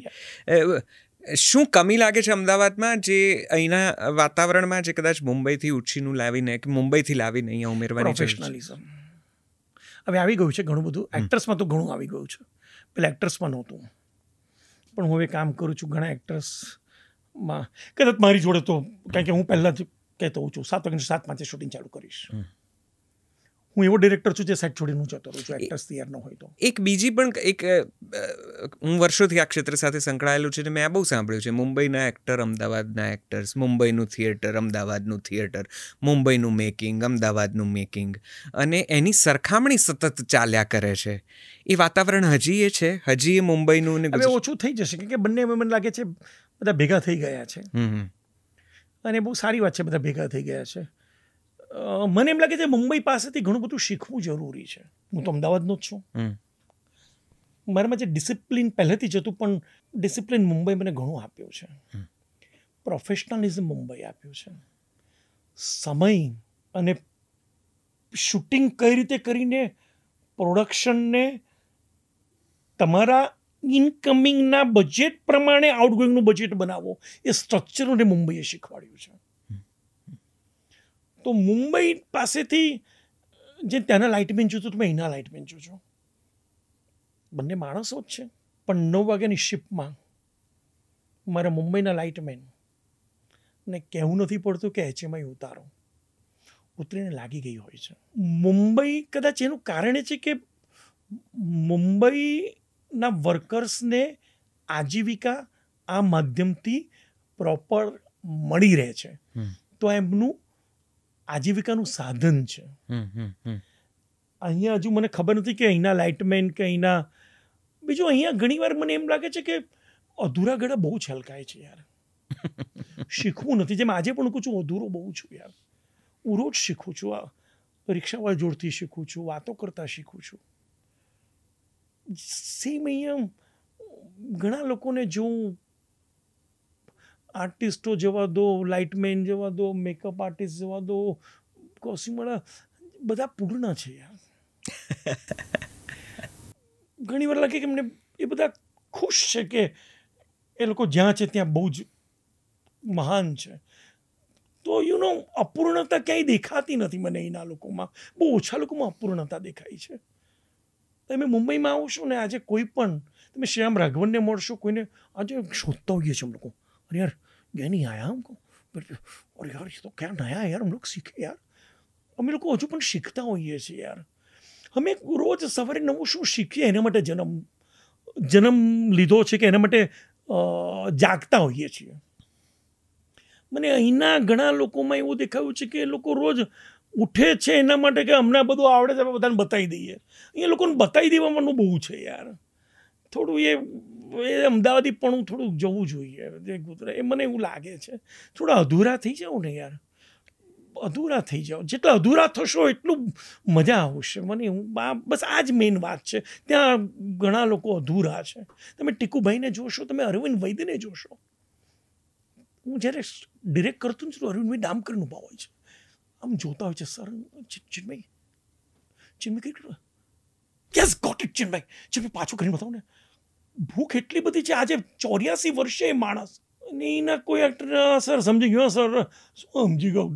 કંકોડો સમજી ગયો લા, કંગા સમજી ગયા બધા સમજી ગયા. પછી મારે કંકોડો કહીને સમજાવવું પડે. પછી હા હવે ખબર પડી હા પછી ખબર પડે. ઠીક છે પણ અધૂરા લોકોને પણ હું અધૂરા કરી દેતો છું મારી આગળ. જો જે પૂર્ણ આવે ને અધૂરો થઈ જાય. મારી જોડે 15-20 શૂટિંગ કરીને અધૂરો થઈ જાય. કેટલા બધા અદ્ભુત નામો સાથે તમે કામ કર્યું છે. એમનો ઉલ્લેખ જ અમારા જેવા માટે તો આમ રોમાંચક છે. અમને આમ પેલા રૂવાડા ઊભા કરી દેનારો છે કે તમે કુંદન શાહને રૂબરૂ જોયા. Oh my God. અમારા માટે તો એ અત્યાર સુધી એક એવી ફિલ્મના દિગ્દર્શક છે કે જે અમારી કેટલીક પ્રિય ફિલ્મોમાંની એક છે. મારામાં પણ અમદાવાદીપણું હતું. સોરી, હાજી પ્લીઝ. મારામાં અમદાવાદીપણું બહુ હતું. હું પણ આવી રીતે પોતાને પૂર્ણ સમજતો. એ અધૂરો ગોળો છલકાય ને એવો જ હતો. જે ગાંડો હતો ને પણ બહુ એટીટ્યુડ બહુ હતો. એ પેલી લાઇટ ફેંકી એ ભાઈ આ જે લાઇટ નહીં એ તો એ ખુમારી હતી. અચ્છા, એ કુમારી હતી. એટીટ્યુડની વાત કરું. અચ્છા, ઓકે.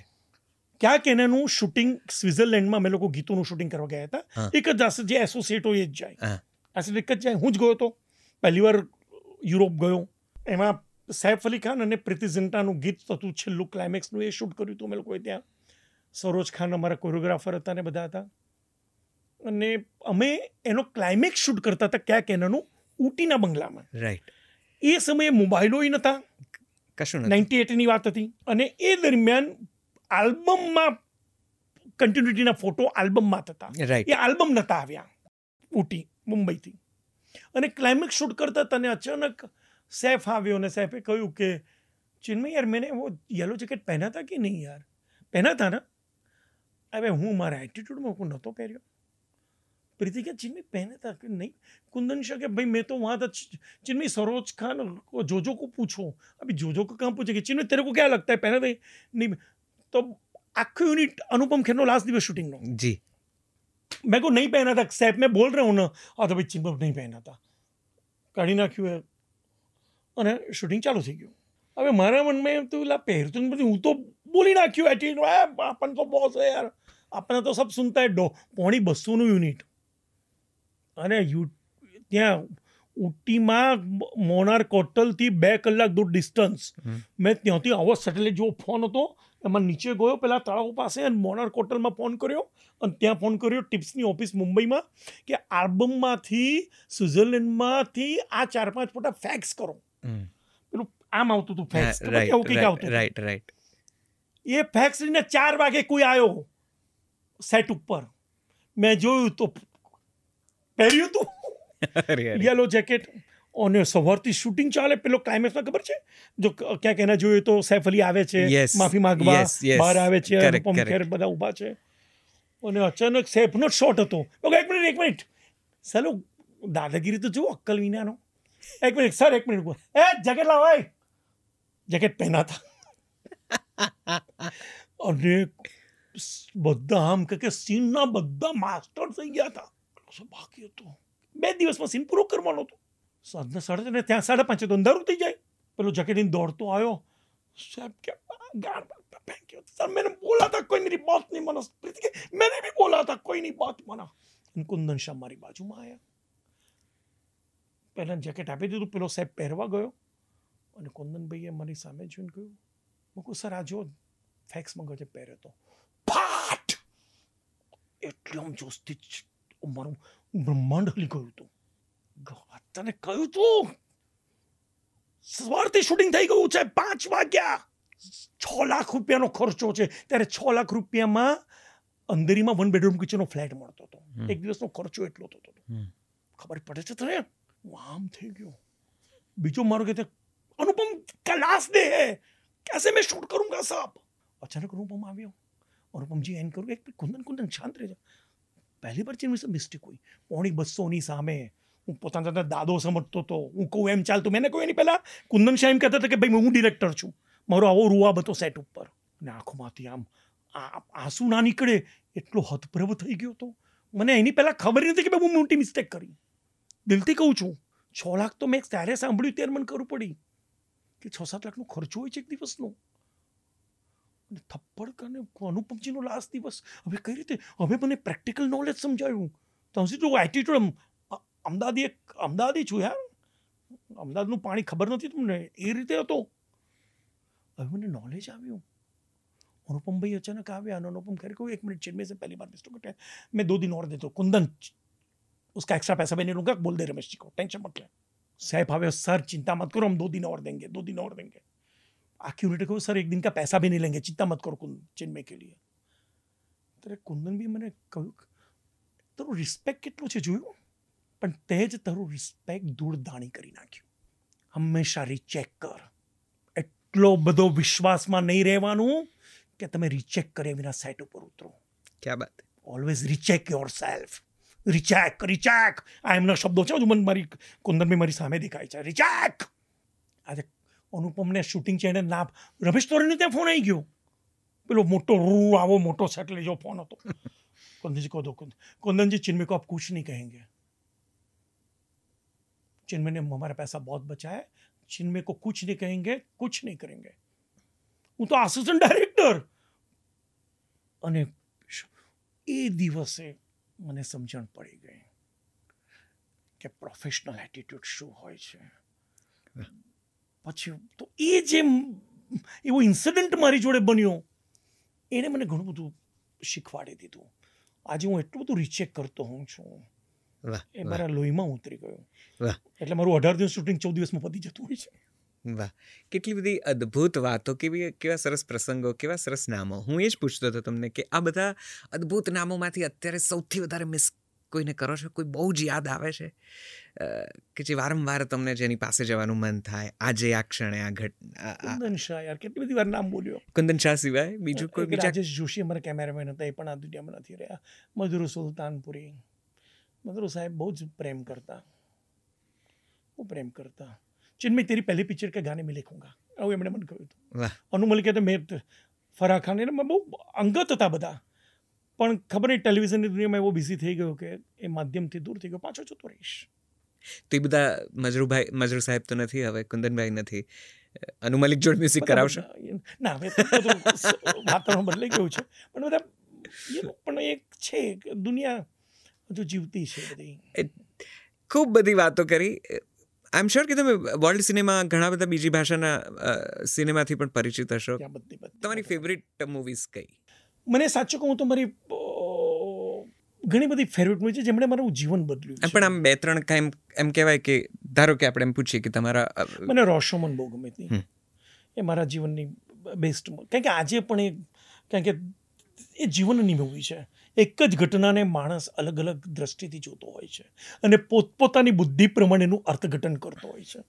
હવે આવી સિનેમા જ્યારે તમે જુઓ તો રોશોમન એમાં ટોપ હોય છે. પછી મને કભીના કુંદન શાહની, એ મારા જીવનની બહુ જ સુંદર, એ લૂઝરની ફિલ્મ હતી. કુંદનભાઈ હંમેશા મને કહેતા ક્યાં બાત કે છે મેં દુનિયા લૂઝર છે, વિનર નથી.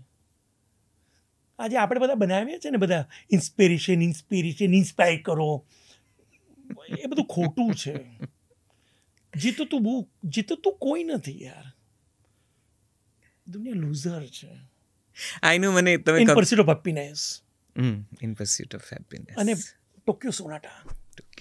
તમે આજે કહું નહીં શકત તને, ઓક્સિજનના રાઇટ્સ જે જાપાની સ્ટુડિયો લીધા છે ને, એ લોકોના 2 વર્ષ પહેલાં મને મેલ આવ્યો, નહીં 1.5 વર્ષ પહેલાં, લાસ્ટ જાન્યુઆરીમાં, કે ટોક્યો સોનાટાનું અમારી ઈચ્છા છે કે તમે તમારી કોઈ પણ લેંગ્વેજમાં, ઇન્ડિયન લેંગ્વેજમાં રીમેક બનાવો. ઓક્સિજનનો મેકર જ કરી શકે, તો અમે તમારી કંપનીને રાઇટ્સ આપવા તૈયાર છે તમારે બનાવવું હોય. પછી મેં ટોક્યો સોનાટા જોયું. વોટ અ સિનેમા યાર. કદાચ હું એની બનાવીશ, મુંબઈ સોનાટા લખી રહ્યો છું. સુંદર સિનેમા કે જેમાં અત્યારમાં આપણું અમદાવાદ કેટલું મોટું વધી ગયું છે. અમદાવાદ વધે છે, મોટા મોટા બિલ્ડિંગો વધે છે. સોનેટ એટલે રિધમ, મ્યુઝિકની એક રિધમ. જી જી જી જી. એમાં સામાન્ય માણસ પોતાના જીવનની રિધમ સાચવી શકે છે કે નહીં? અચાનક બાજુમાંથી બિલ્ડિંગ મોટું બધું થઈ ગયું, પણ એ તો જો 20-25 હજારના પગારમાં જ છે, બધું રિક્ષા જ ચલાવે છે. એ પોતાની રિધમને કઈ રીતે સેટ કરશે? એના પરિવારના છોકરાઓની રિધમ અસ્તવ્યસ્ત છે, એની વાઈફની રિધમ અસ્તવ્યસ્ત છે, કારણ કે બીજા બધા આગળ વધી રહ્યા છે, પણ હું તો છું ત્યાંનો ત્યાં છું. આને હું સિનેમા કહું છું. તો ટક્કર Sonata, in pursuit of happiness, Rashomon, Kabhi Haan કભી ના. કભી હા કભી ના તમે વાત કરો છો ત્યારે મને યાદ આવે છે કે હું એ વખતે બહુ પહેલાં મારી એકદમ સ્કૂલ લાઈફ, ટીનેજ, 10th 12thની વચ્ચેની કોઈક એજ, 9મા 10માની, અને શાહરૂખ ખાનને જ્યારે સુચિત્રા કૃષ્ણમૂર્તિ જો મળતા નથી તો આમ દિલ તૂટી જતું હતું કે અરે યાર શાહરૂખ કો ક્યું નહીં મિલા. એ તો ભલું થજો કુંદનભાઈનું કે એમણે છેલ્લે જુહી ચાવલાનો સહેજ એપિરિયન્સ આપીને અમારા જેવાઓના દિલ ખુશ કરી દીધા કે ચાલો આપણો હીરો આપણો એકલો નહીં પડે. પણ yeah it's a losers film, અને એ સ્વીકારવું એ વખતની ઓડિયન્સ માટે એટલું બધું કષ્ટદાયી હતું. અને એવા જ મેકર સાથે તમે તૈયાર થયા હો તો તમે લોકભોગ્ય એવું ના બનાવો. હવે ક્યાં કહેના પણ અલગ સિનેમા હતી કે એ સમયે કુંવારી માં બનવું યાર, ક્યાં કહેના. યસ. તો સંઘર્ષ એનો જ છે દોસ્ત. કેટલું પૂછવું ને કેટલું બાકી રાખવું, નાના કહેતા 1.5 કલાકથી ઉપરની વાતો થઈ ચૂકી છે, પણ મને વિશ્વાસ છે કોઈક એક સરસ ક્ષણે, કોઈ એક સરસ દિવસે આનો ભાગ 2 આપણે કરીશું, અને થેન્ક યુ સો મચ. સિનેમાની વાતો કદાચ કરીએ, થોડી વધારે સિનેમાને સમજવાની કોશિશ કરીશું. મને એટલો બધો આનંદ છે ચિન્મયભાઈ, હું તમને જ્યારે મળું છું ત્યારે આ ઉર્જા કોઈક રીતે આવીને મને વળગે છે, કોઈક રીતે આ એનર્જી મને એટલો બધો આમ એનામાં પોતાનો કરી લે છે. હું સિનેમાને, હું ભાષાને, હું મારા કર્મને જરા જુદી રીતે જોવા પ્રેરાવું છું. Thank you very much for joining us. What a lovely conversation. મને બહુ જ મજા પડી છે.